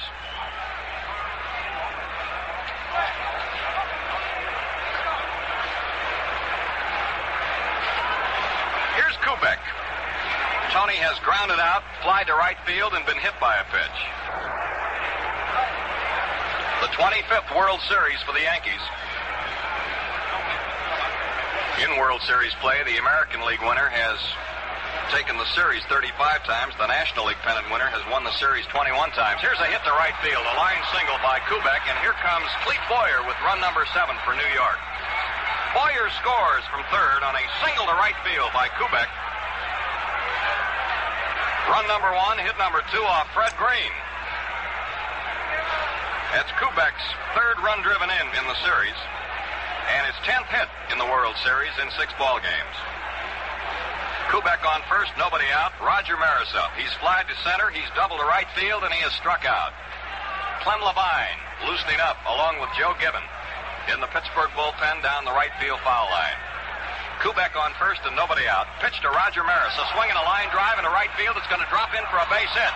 Here's the runner rounding second on his way to third. A good throw, but it's high, and the runner's in there, and a head-first belly flop. Kubek is safe at third. Here's Murtaugh coming out. Fred Green has given up 3 straight hits. A triple, a single, and another single. And the Yankees have runners on first and third. There is still nobody out, and Murtaugh quickly jumped out of that dugout on that line hit by Roger Maris, his 2nd hit of the afternoon. And he's on the mound. He gets the baseball, and that's going to be all for Fred Green. The Yankees continuing their attack against Green, which they started earlier in the series, and now Clem Labine, a right-hander, is going to be called in to pitch to Mickey Mantle. Well, Green lasted just to 3 men here, and he allowed at least 1 run. And the runners on first and third are also his responsibility. He gave up 3 straight hits, a triple and 2 singles. And Clem Labine becomes the 2nd pitcher of the inning and the 5th of the ball game used by the Pirates. Labine has been in 2 games. He's worked a total of just 1 inning. Very seldom during the course of the regular season were the Pirates humiliated in this ballpark. But last Thursday, of course, the Yankees bombed them 16-3. Here in this ball game, number 6 in the World Series, the Yankees lead 7-0. The Bucs won 52 and lost 25 here at home during the course of the season on their way to the National League pennant. And in their last 25 games here at Forbes Field, they were able to win 18 of them. Labine is ready. Here's the pitch to Mantle. A swing and a line drive into left field. It is a foul ball down the third base line, out beyond third, out toward the Yankee bullpen. 1 strike on Mickey Mantle. Mantle, his first time up, with 2 strikes on him, tried to bunt, tried to drag, and he pushed the ball right back to Bob Friend, who threw him out. His next time up, he singled, and he walked his last time at bat. Batting left-handed against right-hander Clem Labine. The 5th Pirate pitcher of the ball game. Runners on first and third, nobody out. Mantle takes a strike, and it's 0-2. The outfielders are pinched in towards center field. They're giving Mickey the left field line and also the right field line. He's a straightaway hitter. Tremendous power from either side, but he certainly demonstrated out here last week that he can really rip the ball from the right side of the plate. He's hitting left-handed right here. Kubek on third, Maris on first. A run is in. The 0-2 pitch from Clem, a ball high and outside. And it's ball 1 and strike 2. Yankees batting in the top of the 6th. They lead the Pirates 7-0. They have 11 hits to 4 by the Bucs so far. 3 straight hits drove Fred Green to cover in a hurry here when he came on in relief at the top of this inning. 1-2 on Mantle. Here's the pitch to Mickey. Curveball, it's outside. Labine again wasted a bad one. 2 balls and 2 strikes. Yogi Berra in the on-deck circle down here to the left. During the course of the season, Forbes Field had its greatest attendance total in history. The Pirates drew 1,705,000. Here's the 2-2 pitch. Ball 3, wide to Mantle. Full count on Mickey, 3-2.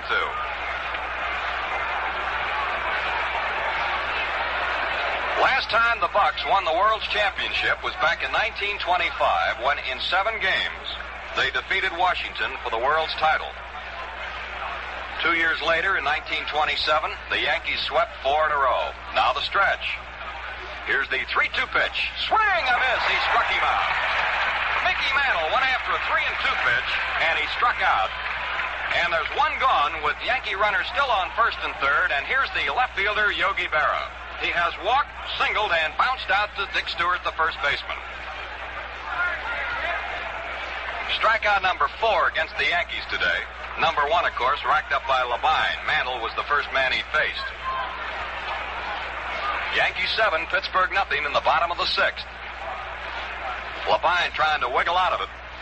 Here's the stretch. First pitch to Yogi. Swinging a ground ball, hit to right field. Here is Kubek scoring. Maris rounding second. He's going to third. Clemente bobbles the ball, and all hands will be safe at first and third. The run will be charged to Fred Green, and it's now an 8-0 ball game. A base hit by Berra, past Dick Stewart to his right into right field, scoring Kubek and sending Maris to third. Hit number 1 off Labine. And hit number 12 by the New York Yankees. They now have runners on first and third with 2 runs into the inning. That was Yogi Berra's 3rd World Series RBI this year. Here's Skowron bouncing one to the shortstop, throw it up, goes to second out. Maz fires to first, double play. From short to second to first, and the Yankees are retired here in the 6th inning, but they scored 2 runs on 4 hits. And 1 man was left on base, and at the end of 5.5 innings of play, it's the New York Yankees 8 and the Pittsburgh Pirates nothing. Well, Dick Groth, the Pirate shortstop, is a real scrapper, a fellow who's hustling all the time. And you can say that again for the Senators' Bob Allison. He's sharp, and he looks it. It figures that he uses and is all out for the new Gillette Super Blue Blades. Bob says, well, now I've seen everything. The cleanest, easiest shaves a man could ever hope to get.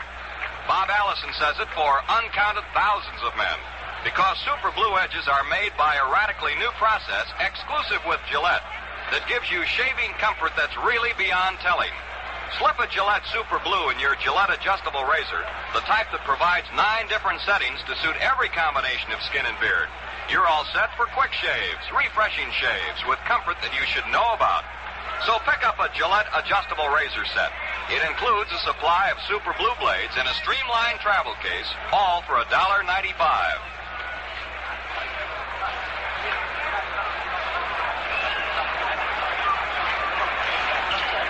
go to the bottom of the sixth inning now with the Pirates coming to bat. They trail by a score of 8-0 to the New York Yankees, and Whitey Ford, who's just coasting along the way he did at Yankee Stadium on Saturday, is all set to work on the top of the batting order, center fielder Bill Burden.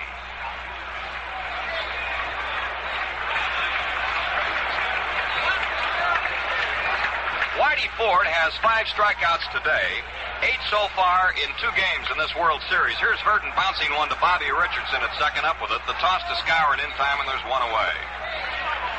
8 strikeouts so far in this World Series for Whitey Ford, and that gives him a career World Series total of 63 strikeouts, which is a brand new record. He broke the one held by Allie Reynolds, a former Yankee. Here now is Grote. He has bounced into a double play and struck out. The pitch is a curve inside, ball 1. 1 out and nobody on in the bottom half of the 6th. Yankees lead 8-0. Ford stretches that pitching arm up in the air, looks in, gets his sign from Blanchard. Wind up by Whitey. Here's the pitch. Grote takes a strike. Letter high on the outside corner. A ball and a strike.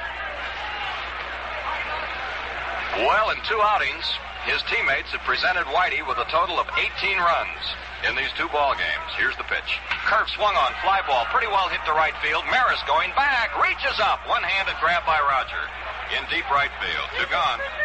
Here's Clemente, who has singled and been thrown out by Kubek. 2 out and nobody on. Ford just coasting along. Has allowed only 4 hits and only 1 since the 2nd inning. The ball game now is in the bottom of the 6th. The Yankees lead 8-0. Game number 6 at Forbes Field. Clemente, right-handed batter. Here's Ford's first pitch to Roberto. A curve into the dirt right around his shoe tops for ball 1. Blanchard working behind the plate. The reason being Elston Howard was hit by a pitch from Bob Friend early in the game and had to be removed. The pitch, sidearm fastball, strike right around the belt. Howard was taken to the hospital for x-rays. 1-1. 2 out and nobody on base. The last half of the 6th inning. Pirates have a long way to go. A lot of work to be done. They trail by 8. The pitch now by left-hander Ford. Fastball line. There's a shot up the middle. A base hit between Kubek and second base. And Clemente makes the turn and now goes back with a long single. Hit number 5 off Whitey. A single to center field by Clemente. And here is Dick Stewart, the big Pirate first baseman, who has struck out and grounded out so far.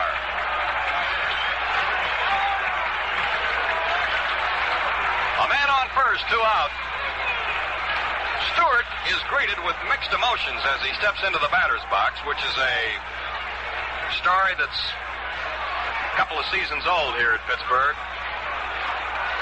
Dick, right-handed batter. Here's the pitch. There's a strike right around the letters on the inside corner, 0-1. Of course, many, many times with a few boos in the stands directed at Dick Stewart, he has changed those boos to cheers in a hurry because, as Chuck mentioned earlier, he is one of the real power hitters in baseball. Clemente on first, 2 gone in the bottom of the 6th. The Yankees lead 8-0. That Mantle is as far back as he'll play for anybody in center field. Berra deep in left and Roger Maris pretty well deep in right field. Clemente leads. The 0-1 pitch. Curveball chopped to the pitcher on 1 bounce. Ford fires. He's out by 45 to 50 feet at first base. It retires the Pirates in the 6th. No runs, 1 hit. 1 man left on, and after 6 full innings at Forbes Field, the New York Yankees 8, the Pittsburgh Pirates nothing. Well, there's 6 innings of ball, and the Yankees are giving it their all, trying to even this series up. Well, win or lose, it beats all how a shower and a quick shaving cream shave brightens them up. Men go for instant lather shaving cream, and one of the most popular and fastest growing brands is Gillette Foamy. You just can't beat Foamy for ease and convenience. Just press the nozzle. There's creamy, full-bodied lather that holds the water against your beard. And a little of that rich lather goes a long way. You use less, you save money. And only Gillette Foamy contains K34, an exclusive antiseptic that destroys harmful facial bacteria while you shave. You can get Gillette Foamy in 2 sizes, regular at 79 cents, or the economical giant can, almost twice as much, for only 98 cents. And Foamy with cool, refreshing menthol added is also available in both sizes. Yankee fans taking their seventh inning stretch. We go to the top of the seventh inning, and Johnny Blanchard will lead things off. He'll be followed by Bobby Richardson, and then the pitcher, Whitey Ford. Clem Levine has finished his warm-up throws, and here is Blanchard stepping in. Yankees 8, Pittsburgh nothing. The game is in the top of the seventh. Here's the pitch. A curve swung on, well hit to right field. Way back. It's going to be off the top of the screen in right field. Blanchard rounding first on his way to second base, and he goes in with a long double. John Blanchard, for the third straight time, has hit the ball well, and he just hit a two-bagger off the top of the screen in right field. He didn't miss a home run by very much, just a foot or so. Another footer 15 or 16 inches higher, and that ball would have been over the screen and into the right field lower deck. A double for Blanchard leading off the seventh inning. Hit number 2 off Clem Levine, and the 13th hit by the Yankees in this ball game. They lead 8-0. Bobby Richardson up. Last time up, he hit a screaming shot right back to Don Hoke, the third baseman who spared it. But he tripled earlier and drove in a couple of runs. Here's a ball. It's low and away. Ball 1. This fellow may be the smallest man on the Yankees, but he's been dynamite with that bat. 11 RBIs in the series, an all-time record for runs driven in 6 games. Breaking the mark set by Kluszewski of the White Sox a year ago. Here's an attempted bunt, but he held up and the pitch was inside. Ball 2. Blanchard at second base, nobody out. Little Bobby Richardson, a number 1 on his back.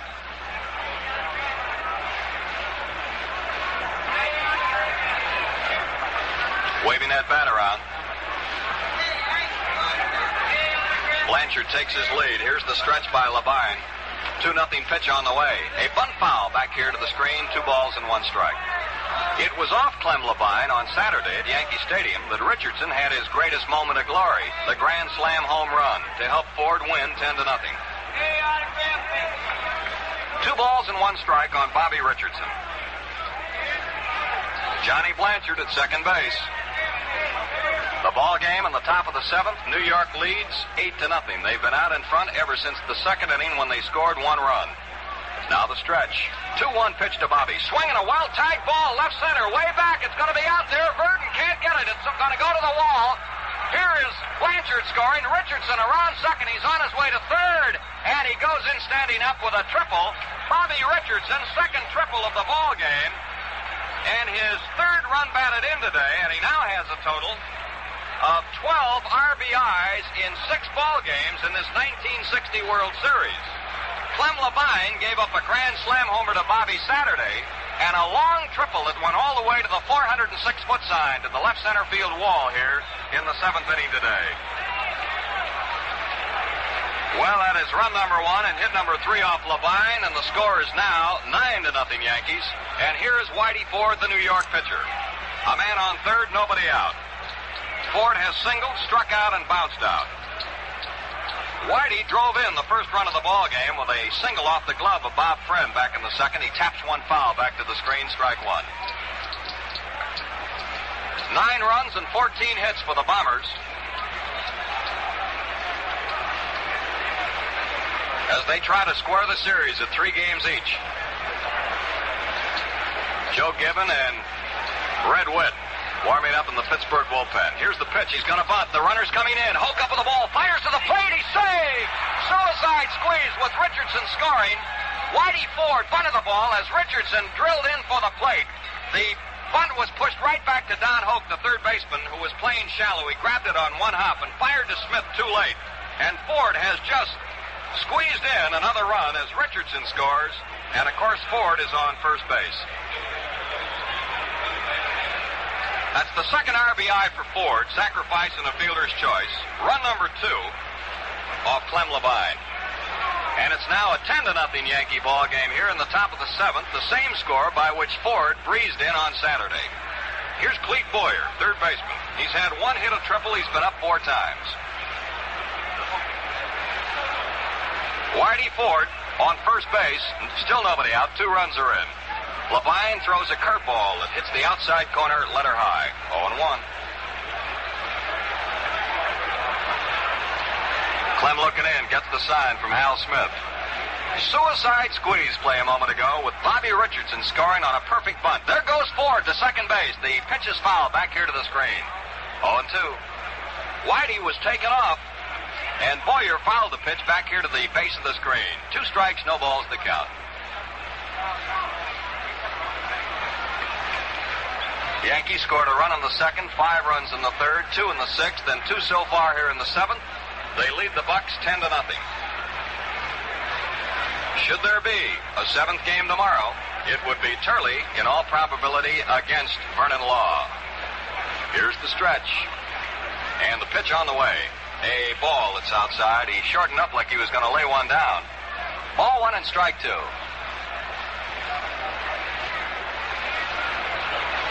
Johnny Blanchard started the inning with a double off the right field screen. Just missed a home run by a foot or so. Bobby Richardson ripped a triple to left center, and Ford squeezed him in. Pike to first base, and Whitey jumps back on the bag in time. Stewart returns that ball to Clem Levine. 5 Pirate pitchers have been raked over the coals by the Yankees in this ball game. Pitch on the way. Swinging a shot foul down the left field line. It hits the box seat railing and ricochets out into left field and will be picked up by Gino Samoli. 1-2 the count on Boyer. His brother Kenny, the Cardinal third baseman, one of the outstanding ball players in the majors.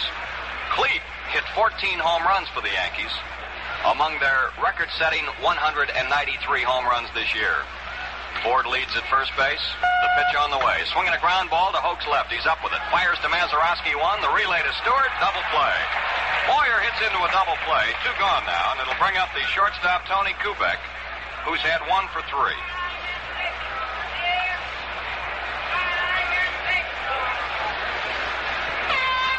Second double play turned in by the Pirate infield. And the 4th double play of this ball game, the Yankees also have 2. So they're 2 out with nobody on base here in the top of the 7th inning. The Yankees lead 10-0.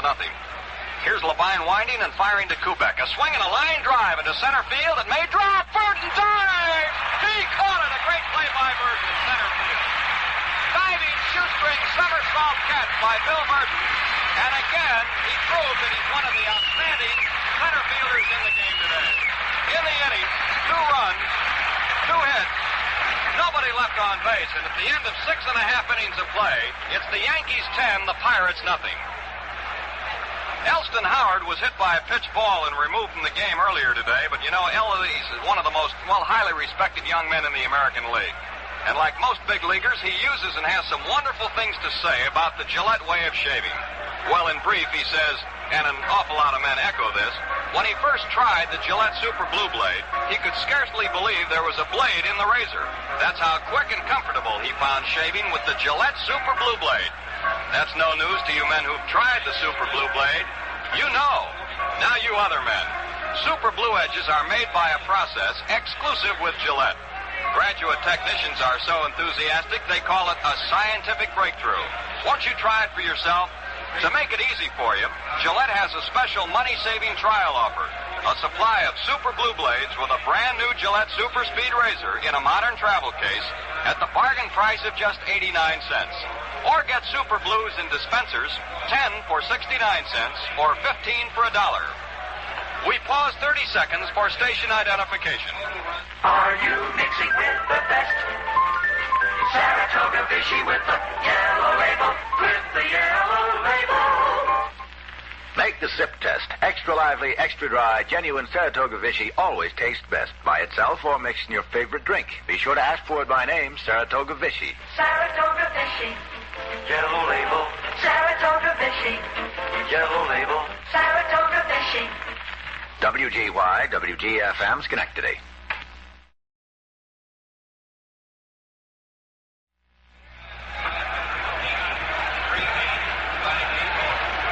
The paid attendance has just been announced. 38,580 here at Forbes Field for game number 6 of the World Series. The Yankee total of 44 runs and 75 base hits is an all-time World Series record. Here's Samoli leading off the last half of the 7th inning. Curveball thrown in low and inside for a ball. Samoli has grounded out and been called out on strikes. The ball game in the bottom of the seventh. Pittsburgh trails 10-0 to the Yankees. The pitch by Ford. A fastball that's outside, 2-0. Bobby Shantz is up off the bullpen bench again out here in left field, and he's going to start warming up.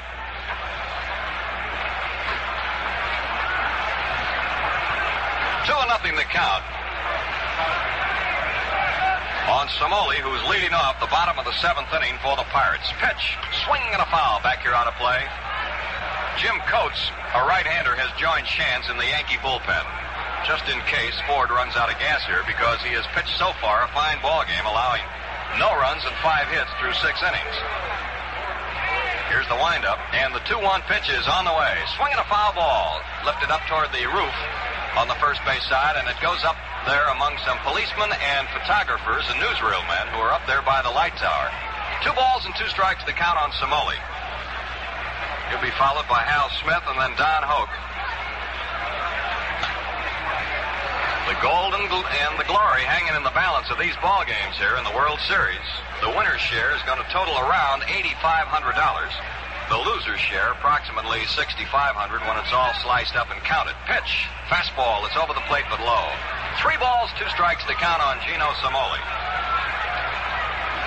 Somoli has had 3 for 17, hitting below 200 in the series so far. Ford Whitey. The pitch by Whitey is on the way. Somoli whacks one, a one-hopper. Kubek knocks it down at short. Picks it up and then drops it again.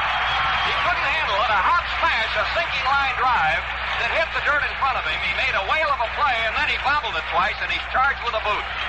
An error on Kubek.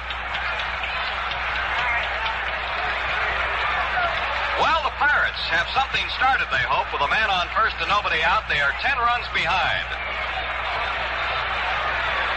That is the 7th Yankee error. Here now is Hal Smith, who's 2 for 2. Curve low and inside for a ball.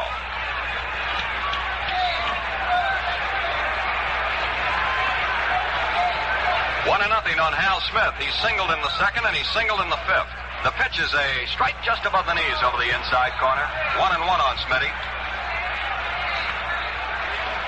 No breeze blowing whatsoever. We still have a lot of sunshine here in Pittsburgh. A beautiful afternoon. With the Yankees out in front, 10-0 over the Pirates in the bottom half of the 7th inning. Here's the stretch. Ford fires. Curveball hit down the third baseline foul. And up against the box seat railing again. A ball and 2 strikes. Don Hoke in the on-deck area off here to the right of home plate. Like Yankee Stadium, the home team here at Forbes Field occupies the first base dugout with the visitors on the third base side. A ball and 2 strikes on Hal Smith. Somoli's on first base, the result of an error by shortstop Tony Kubek. Here's the pitch. Curve into the dirt. 2 balls and 2 strikes. Barry in left, Mantle in center, Maris in right. Clete Boyer at third. Tony Kubek at short, Bobby Richardson at second base, and Moose Skowron at first, playing right on the bag. Now the stretch. 2-2 pitch on the way. A curve, it's low, ball 3. Full count.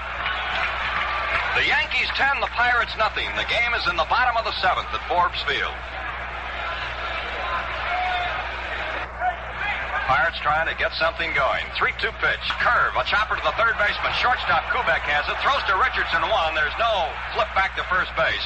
Force play on Somoli. The play going Kubek to Richardson. So Smith is safe with a fielder's choice on first base. There's 1 gone, and here is Don Hoke. Hoke was red hot in the last month of the season for the Pirates. In the last 26 ball games, he hit at a .386 clip down the stretch, helping the Bucs win their flag. He came into this 6th game of the series batting .278 in the previous 5 games. He bunts a pop-up. The catcher lets it fall in front of him. Here's the throw to Kubek at second base, and Smith is forced. Hoke bunted the ball out in front of the plate. Blanchard let it drop to the ground, picked it up, and fired to Kubek, and Hal Smith is forced. From Blanchard to Kubek, Hoke is safe at first with a fielder's choice. Now there are 2 gone with a man on first, and here's Mazeroski. He has lined out, and he has hit into a double play. Hoke, of course, was trying to bunt for a base hit. He was not trying to sacrifice the runner. He was trying to surprise the Yankee defense to bunt for a hit to put a couple men on for Mazeroski. But it backfired on him, and he's on first with 2 gone. 10-0, New York leads. Now the pitch to Mazeroski. There's a strike just under the belt on the inside corner at 0-1.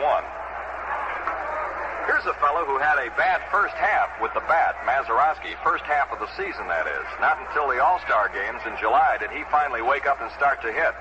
And he batted well over 300 after the All-Star games, finishing up with a .273 average for the year. One strike on Billy the Kid. Here's the pitch. A swing and a broken bat fly ball to center field. Here's Mantle coming on, slowing up now. He'll make the catch to retire the side. In the 7th inning for the Pirates, no runs, no hits, 1 error, and 1 man left on. And the score at the end of 7 full innings of play is the Yankees 10 and the Pirates nothing. Well, coming up next for the Yankees will be Maris, Mantle, and Berra. But coming up right now is some news for Gillette. Gillette announces a power spray deodorant for men. 2 seconds, as fast as you can touch the nozzle under each arm, you get 24-hour protection. Right guard checks perspiration, gets right through and stops odor-causing bacteria. It's convenient. Forget about messy creams, gummy roll-ons, squeeze bottles that hit, miss, and drip. Right guard's power spray is pleasant, refreshing, and does the job for men. And here's a quick P.S. Women like it, too. You'll like the cool, fresh after feeling, the clean, fresh scent of Right Guard. Now get 24-hour protection in 2 seconds with Gillette's new Right Guard Power Spray Deodorant for Men. Only 89 cents at a store near you in the bright copper-colored can.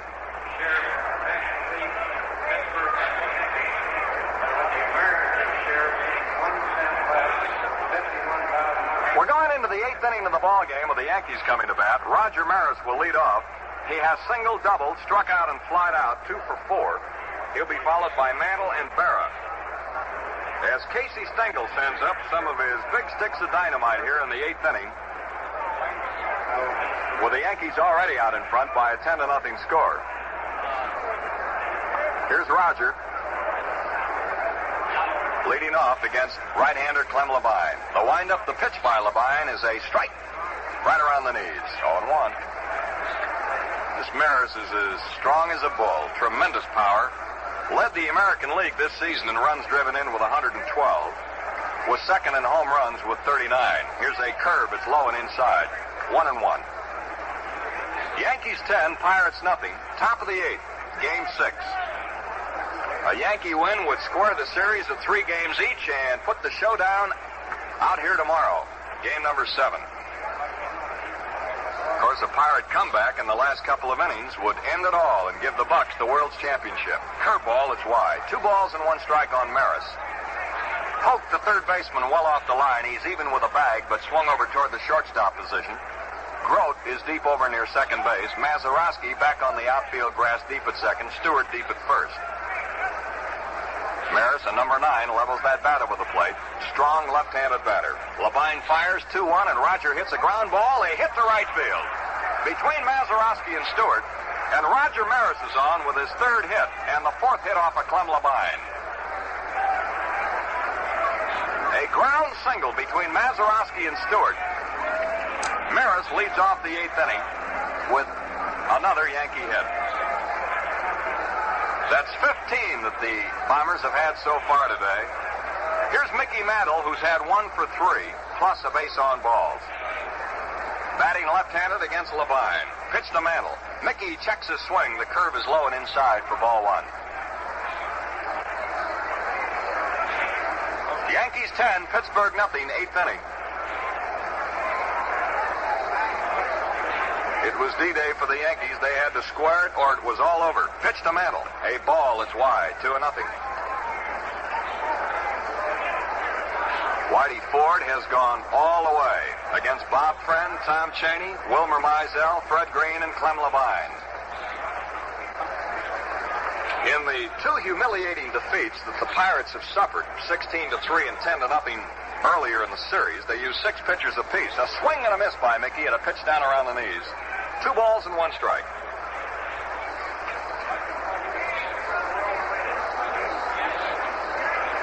In each of the last 4 innings, the Yankee leadoff man has led off with a hit.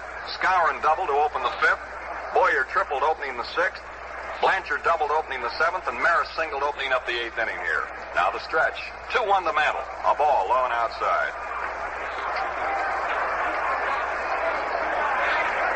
3-1 on Mickey Mantle. The American League home run champion with 40 this year. The only fella in either league to hit more home runs was Ernie Banks, the slugging shortstop of the Chicago Cubs, who ended up with 41, leading the majors. Maris on first, there's nobody out. 3-1 pitch to Mantle. Swinging a bouncing ball to Maz, might get two, bobbles it, throws to Grote out, relay to first base, too late, and Mantle is safe at first. Had the ball been fielded cleanly by Mazeroski and it was well hit, rammed right back at him, he might have had the double play, but he bobbled it. Still was able to get Maris, the head man, on a flip over to Dick Grote. So there's one out with a man on first, Mantle safe with the fielder's choice, and it brings up Yogi Berra, who's had 2 for 3. And a walk. He has scored 2 runs.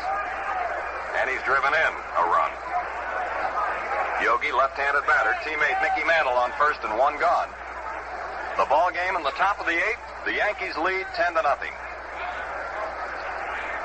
Clem Labine, right-hander, stretching. Veteran throws a swing and a top ball foul down the first base line, grabbed by first base coach. Thrown back to the pitcher, Clem Labine. 1 strike to count on Yogi Berra. Oh, the Yankees have been pounding that ball around. 10 runs and a total of 15 hits. And they had a series batting average this year of 324 as a team. Now the stretch. And the pitch to Berra. A ball that's wide. Count is even now. Ball 1 and strike 1. The Pirates, during the course of the season, had a team batting average of 276, higher than anybody in either league. But the Bucs, so far, even though they have won 3 ball games in the series, have not been hitting the way they did during 154 games in the National League. 1-1 pitch to Berra. A ball gets away from Hal Smith. There's Mantle racing for second base, and he's going to make it without a throw. Ball got away from the catcher, Smith, bounced behind him, and Mantle took off and made it. It's a wild pitch for Labine. So Mickey's in scoring position with 1 out. And Yogi Berra up there swinging that batter out. Ball 2, strike 1 to count. On left fielder, Yogi Berra. Moose Skowron waiting on deck. Labine checks the runner, delivers a ball that's low. 3-1 on Berra.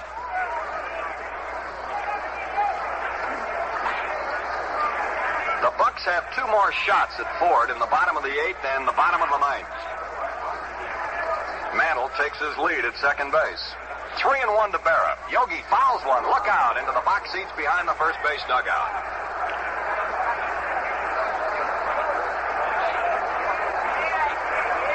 Ball 3, strike 2 the count.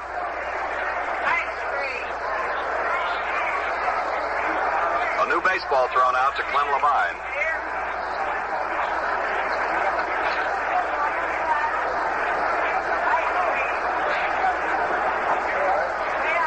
Ball 3, strike 2 on Yogi. Mantle at second base, 1 gone. Yankees 10, Pittsburgh nothing in the top of the 8th. Here's the pitch. Curveball. A little pop fly out into short center field. It's going to drop in. Here's Mantle rounding third. He'll score. Here's the peg home by Verdon. It's going to be close. He's safe at the plate. The ball gets away from Smith, and there's Berra going to second base. It's 11-0 now as Yogi Berra hit a pop fly single out into short center field. It dropped in front of Bill Verdon. And Mantle came racing home. Verdon's throw to the plate was too late. And Berra has just driven in another run.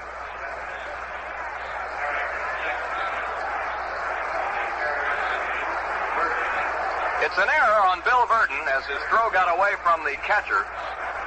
That's the first Pirate error of the ball game. And it's now an 11-0 ball game in favor of the Yankees. Berra got to second base when Verdon's throw got away from the catcher. A run is in. Berra has now driven in 2 runs in the ball game, and the Yankees lead 11-0. Here's Bill Skowron taking a pitch high and inside. Ball 1. Skowron has 2 for 3 so far, single and a double, and he's hit into a double play. Drove in a run in the 3rd with a long sacrifice fly to Clemente. Berra on second base, still only 1 out. The game in the top of the 8th, Yankees 11, the Pirates nothing. Here's Labine's 1-0 pitch. Bill swings, chops one out toward second. Mazeroski to his right has it, tosses the ball to Stewart, and there are 2 men gone. Berra takes third on the play. Skowron bouncing out, Mazeroski to Stewart. And here is Blanchard, who has really displayed a wicked bat in this ball game, with a single, a double, and a long blast to right field.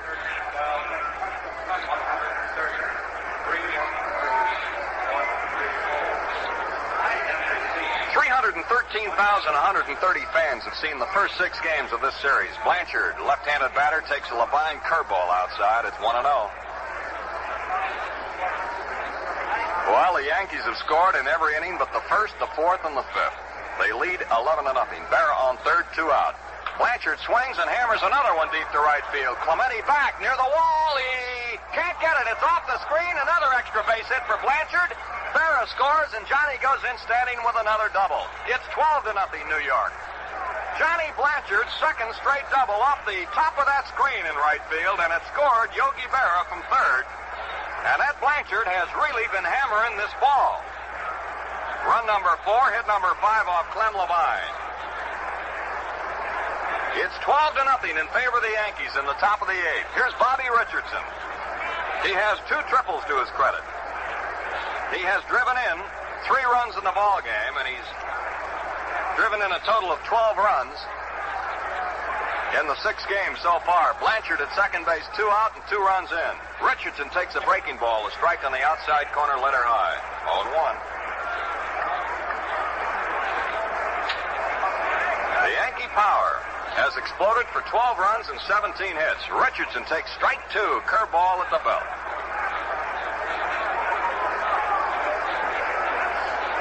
Blanchard out there at second base, 2 gone. He takes his lead. Now the stretch. Levine delivers a sidearm pitch, swung on, line into left field. It's curving. It's a foul ball down the left field line. Bobby Richardson trying to get another RBI, and of course every time he should get one from here on in, he will continue to set records. Little man, but he carries a big stick. It's 12-0 Yankees. The ball game in the 8th. Blanchard at second base. They're 2 men out. There have been 3 hits and an error in the inning. Here's a swing and a foul into the up against the first base dugout. Still 2 strikes on little Bobby Richardson. 2 runs in here in the 8th. Yankees 12, Pirates nothing. 17 hits for New York against 5 by the Bucs.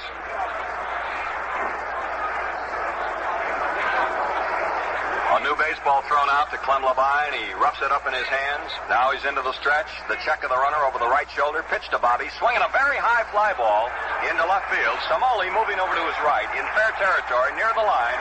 Makes the catch to retire the side. In the inning, the Yankees scored 2 more runs. On 3 hits, there was 1 error and 1 runner was left on base. And the score at the end of 7.5 innings of play is now the New York Yankees 12 and the Pittsburgh Pirates nothing. Hurry on down to your store, honey, and get yourself a great big deal.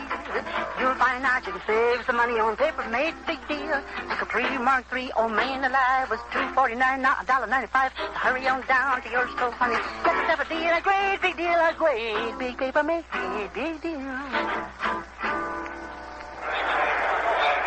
It's Papermate's Big Deal. The Papermate Capri Mark III pen, regularly $2.49, is now just $1.95. Yes, the Capri Mark III, the pen that positively won't skip, even writes over butter, is now yours at the big deal price of only $1.95. And your Papermate is unconditionally guaranteed. If it doesn't perform, we'll replace it. So get a big deal. Get a Papermate Capri Mark III. Was $2.49, now just $1.95. Won't you hurry on down to your store, honey? Get yourself a deal, a great big deal, a great big Papermate big deal.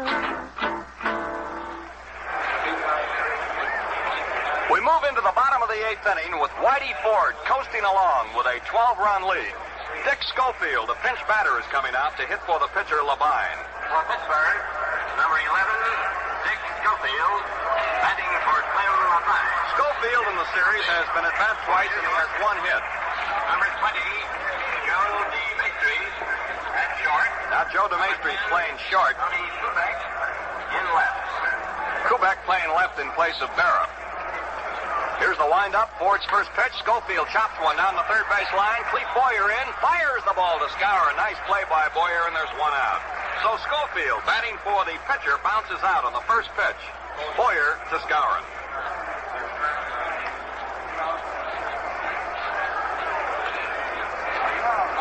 One away, and it brings up the top of the batting order, Bill Burton. He singled in the first, bounced out in the third, and again in the sixth inning to Bobby Richardson, the Yankee second baseman. One out and nobody on, the ball game in the bottom of the eighth. Ford fires, overhand fastball, a strike just under the belt. 0-1. Here's the windup. Pitched by Whitey Ford. A curve, it's low, and it's even up at ball one and strike one now. 12-0 Yankees. The Bombers have really given Whitey Ford big cushions in each of his ball games. A 10-0 win on Saturday. He leads 12-0 in the bottom of the eighth inning here at Pittsburgh. In Game 6. 1-1 pitch to Burton. Swinging a ground ball to Richardson again. He's up with it. Easy play, the flip, and they're two gone. 3 straight times Burton has rolled out now to Bobby Richardson.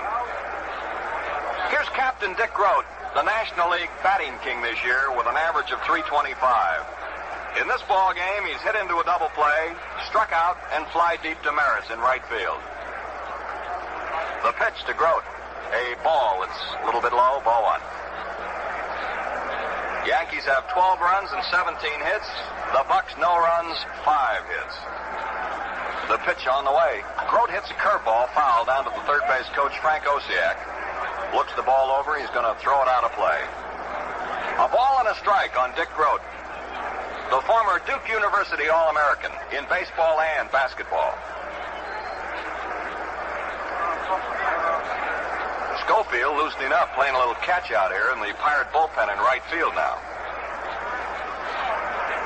Whitey Ford trying to post his second straight shutout in the World Series. Pitch to Grote. Curve, a ground ball. It's going to be knocked down by DeMaestri, the shortstop, but he can't make a play in the shortstop hole on the edge of the grass. A hit for Grote. Base hit by Grote. Hit number 6 off Ford, and that brings up Clemente. He has 2 for 3 today. A single in the first and a single in the sixth. In the fourth inning, they got him to roll out to Kubek, the shortstop. Man on first, 2 gone here in the bottom of the eighth. The Pirates trail by 12-0. Game number 6. Well, the Yankees trying to square things at 3 wins apiece. Here's the pitch. Clemente chops one to the shortstop. DeMaestri has it. Fires the ball to Skowron. A close play, and he's out at first base. So in the eighth inning for the Pirates, it's no runs, 1 hit. Infield hit by Grote, and he is left on. And at the end of 8 full innings of play, it is the New York Yankees 12 and the Pittsburgh Pirates nothing. Well, 2 of the heroes so far as Pirate fans are concerned, have been little Elroy Face, very modest pitcher, and the almost shy center fielder, Bill Burton. The Giants' Don Blasingame is like that. He hasn't a whole lot to say on or off the field. So it's gratifying to me how he takes off on the almost unbelievable comfort he enjoys with the new Gillette Super Blue Blade. Well, I've got to brief what he says, but it nets down to this. I get shaved so fast and easy with the Gillette Super Blue that it's hard to believe I have a blade in the razor. That's the experience you can expect the first time you try the Gillette Super Blue Blade. Its edges are produced by a new and exclusive process. Scientists call it a breakthrough. You shave with such comfort, so clean and so quick that, believe me, you'll want to tell your friends about it. Want to try? A nearby store features a special trial offer that won't last long. A supply of Super Blue Blades, a Gillette Super Speed Razor, and handy travel case, all for the money-saving price of 89 cents. Of course, you can buy Super Blue Blades separately. They fit all Gillette razors. 10 for 69 cents or 15 for $1. We pause 30 seconds for station identification. This is WGY, 810 on your dial, and WGFM, the General Electric station, Schenectady. Here's the weather forecast for interior eastern New York and adjacent western New England. Fair and chilly tonight with scattered frost. Low temperatures mostly in the 30s. Thursday, generally fair and somewhat warmer, with increasing cloudiness in the afternoon. The high tomorrow, 65 to 72 degrees.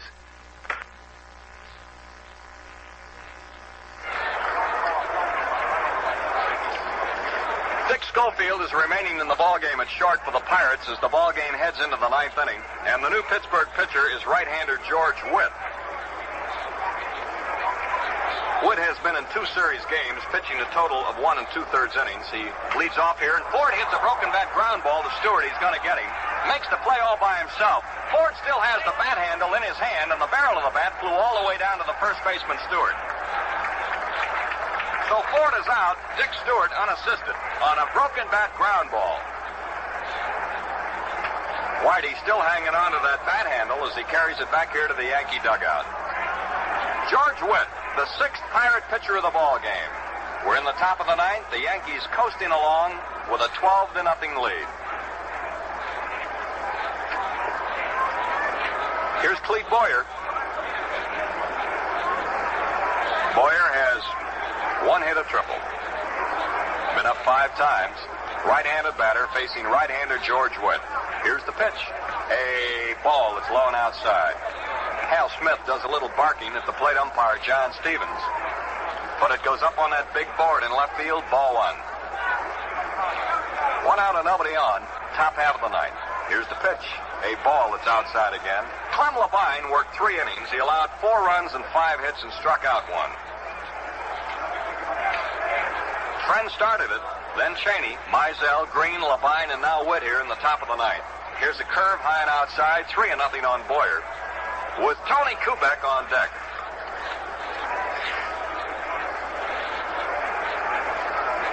Witt scrapes at the dirt out there in the rubber. The windup by the redhead. Right-hander fires a swing and a 3-0 pitch, and he pops it foul off here to the right, curving back toward the roof, and it hits the roof with the 3rd deck and drops into the box seats downstairs. Right behind the Pirate dugout. 3 balls and 1 strike on young Clete Boyer, the Yankee 3rd baseman.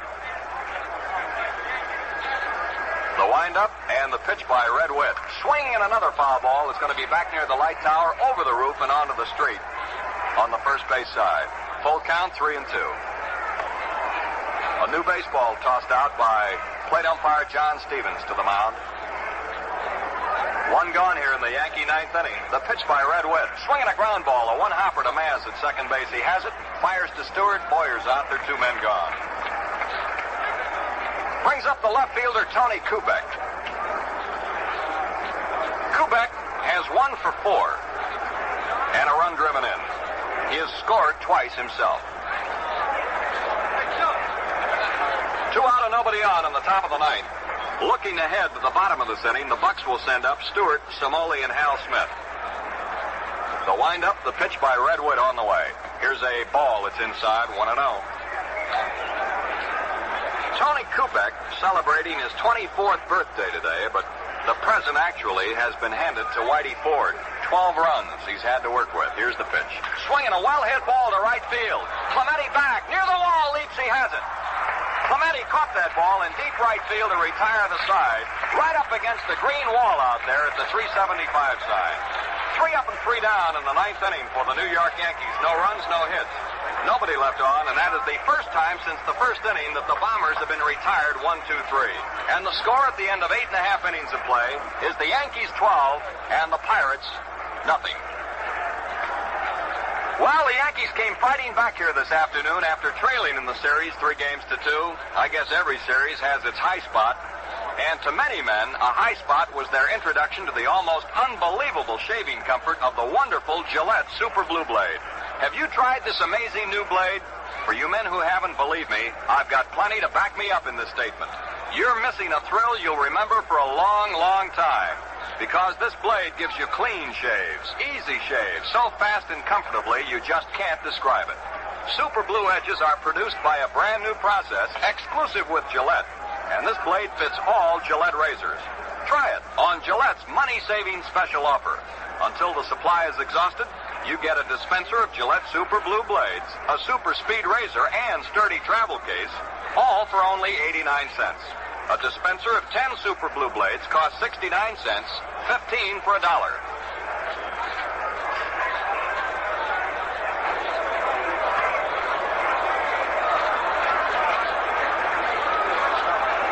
In the last half of the 9th inning, the Pirates come to bat with a tremendous task in front of them. To score 12 runs, to tie this ball game, or 13 to win it. Dick Stewart leads off, and he takes a curve outside for ball 1. Stewart has not hit a ball out of the infield yet in this ball game. He has struck out, grounded out, and tapped to the pitcher. The pitch by Whitey Ford. Fastball fouled up near the roof. Onto the roof on the first base side. It's 1-1 on Dick Stewart. Whitey Ford has allowed a total of 6 hits. And only in the first inning did he give up more than 1. He gave up 2 in that inning. Here's the pitch to Stewart. Swing at a sharp-breaking curveball. 1-2. Kubek in left, Mantle in center, and Maris in right. The ball game in the bottom of the ninth, the Pirates trailed 12-0. Whitey Ford rocking back. Lets her go. Curveball that's low and inside, right around the shoelaces. And the count is even up, 2 balls, 2 strikes. Somoli on deck, waiting off here to the right. Ford shrugs his shoulders. He's pitched a tremendous ball game again today. A 6-hit shutout through the first 8 innings. Here's the 2-2 pitch to Stewart. Fastball hammered foul up through the light tower and onto the street on the first base side. 2 balls, 2 strikes on deck. Well, it's a cinch. Vernon Law will get the call tomorrow. Who Stengel will go with, he may not say till tomorrow morning, the same as he did today. But it could be Turley. He's had 5 days rest. Here's a line shot on a curve into the bleacher seats in left field, down the line. By tomorrow, Turley will have had 6 days rest, and he should be strong as a bull. He warmed up earlier today in the Yankee bullpen. Of course, you never know what the old professor's going to do, who he may call on. He may surprise everybody. Here's the 2-2 pitch to Stewart. Changes up and the ball is into the dirt in front of the plate. 3-2. Ford has walked only 1 man. That was Hope back in the 5th. He has 5 strikeouts, and he's given up only 6 hits. He's 3-2 with Dick Stewart leading off in the bottom of the ninth. Here's the pitch on the way. Swinging a ground ball to the shortstop, DeMaestri. In near second base, has it. Fires low. Skowron scoops it up at first base, and there's 1 gone.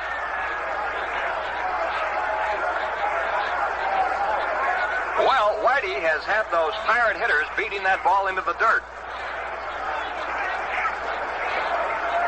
There have been only 3 outfield putouts behind Whitey Ford. 1 gone in the last of the ninth. Here's Gino Somoli. Grounded out, struck out, and been safe on an error. Here's a line shot, a base hit into right center field. Maris over, backhands it nicely on 1 hop, and he's going to be held to a single. Hit number 7 off Ford, as Somoli gets a 1-out single here in the 9th inning. A blast over the head of Bobby Richardson, a line single into right center field. Hal Smith up. He's had 2 for 3 in the ball game. 12-0 Yankees lead. The bottom half of the 9th. Smith, right-handed batter, former American leaguer. Whitey Ford into the stretch. Here's the pitch. Smith swings and fouls one down here to the left over toward the Yankee dugout at third base. 0-1. Well, barring a miracle now, we're going to be back here tomorrow for Game 7. 1 out in the bottom of the 9th, and the Pirates trailing by 12. 12-0 New York leads. Somoli with a good lead. Here's the pitch. Curveball chopped toward third. Look out. Might do it. Boyer goes to Richardson for 1. The relay, it's all over, and the Yankees have squared it up. A double play hit into by Hal Smith from Clete Boyer to Bobby Richardson to Moose Skowron. And in the inning, it's no runs, 1 hit, and nobody left on. And the Yankees have defeated the Pirates here today by a score of 12-0. The second straight time that Whitey Ford has thrown a shutout in this series. On Saturday at Yankee Stadium, he beat the Pirates 10-0. Today, it was 12-0. And we're going to be getting the totals for you in just a moment. But this was the first time that Whitey Ford has ever won a ball game in World Series play on foreign soil. He had never defeated the opposition away from Yankee Stadium. Today he did it, however, and in doing so, he kept the Yankees right in it. They are very much in the series now, because after 6 full ball games, it is tied up. The Pirates have won 3, and the New York Yankees have won 3. But in the bottom of the 9th, there was no runs, 1 hit, no errors, and nobody left on. And the Yankees win the 6th game by a score of 12-0. And now here to recap it for you and wrap things up with the totals is Chuck Thompson. Well, Jack, it's kind of a familiar story in that the Yankees have now done it 3 times to the Pittsburgh Pirates in this 1960 World Series. When the Yankees win them in this 1960 series, they have really won them big. The Yankees in 6 games now have scored a total of 46 runs on 78 base hits and have now drawn even with the Pirates at 3 games apiece. A walk to Yogi Berra, Scour and then single to right, and Friend hit Elston Howard to load the bases in the second inning of the ball game this afternoon. Then Ford ripped an infield hit off the glove of pitcher Bob Friend. That gave the Yankees a 1-0 lead after the second inning of play. Bob Friend hit Tony Kubek leading off in the 3rd inning, and he took 3rd on the Maris double to right field. Mantle knocked them both in with a single to center. Berra then singled to center, sending Mantle on to 3rd, and pitcher Bob Friend left the ball game at that point. Skowron greeted the new Pirate hurler in the 3rd inning. Tom Cheney with a sacrifice fly to right field. That scored Mantle. Blanchard, who replaced Elston Howard, singled. Berra moved to 2nd, and Richardson brought them both home with a triple over Samoli's head in left field, and brought his runs batted in total to 11 in 6 games, which incidentally is a new World Series record, and the Yankees were out in front 6-0 after 3 innings. Yankees got 2 more runs in the 6th inning on leadoff triple by Boyer, a single by Tony Kubek. Maris single sent Kubek to 3rd, and Berra scored him with another single. And it was the Yankees 8 and the Pirates nothing after 6 innings. Blanchard's double and Richardson's triple, plus a Ford squeeze bunt, got 2 more in the 7th inning, and the Yankees led 10-0 at the end of 7 innings. And the Yankees also picked up 2 more runs in the 8th inning on a total of 3 base hits. In the 5th inning, the Pittsburgh Pirates had their only move against Whitey Ford going this afternoon. They had men on 1st and 2nd with none out, but then Whitey Ford got Nazarowski to hit into a double play from 3rd to 2nd to 1st. And on that double play, Hal Smith moved down to 3rd base, and he was the only Pirate runner all afternoon to reach that far. And the Yankees had everything their own way this afternoon. And the totals read, in this 6th game of the series, the New York Yankees, 12 runs, 17 hits, 1 error, and 8 men left on. The Pirates, no runs, 7 hits, 1 error, and 6 men left on. Whitey Ford is the winning pitcher. His 1960 series record, 2 wins and no defeats, and his entire series record in his career with the New York Yankees now shows 7 victories and 4 defeats. The losing pitcher again today will have to be Bob Friend, and his record will be no victories and 2 defeats. The time of the ball game was 2 hours and 38 minutes, and 38,580 fans paid their way into Forbes Field to see the Yankees shut out the Pittsburgh Pirates by a score of 12-0 in the 6th game of the series. So they could say again that the folks are as good as the people. The Yankees have won 3 and the Pittsburgh Pirates have won 3. And tomorrow all of the marbles will be up for grabs. And manager Danny Murtaugh has named Vernon Law to start the 7th and deciding game here at Forbes Field tomorrow afternoon. And as Jack Quinlan mentioned a little while ago, the old professor, Casey Stengel, has not as yet named a starting pitcher for tomorrow's deciding game. Some of the guesses at the ballpark this afternoon most logically turn toward Bob Turley, who will now have had 6 full days rest. And that might be a good guess, but of course, with Mr. Stengel, you never know. And sometimes it does not pay to guess with the old professor.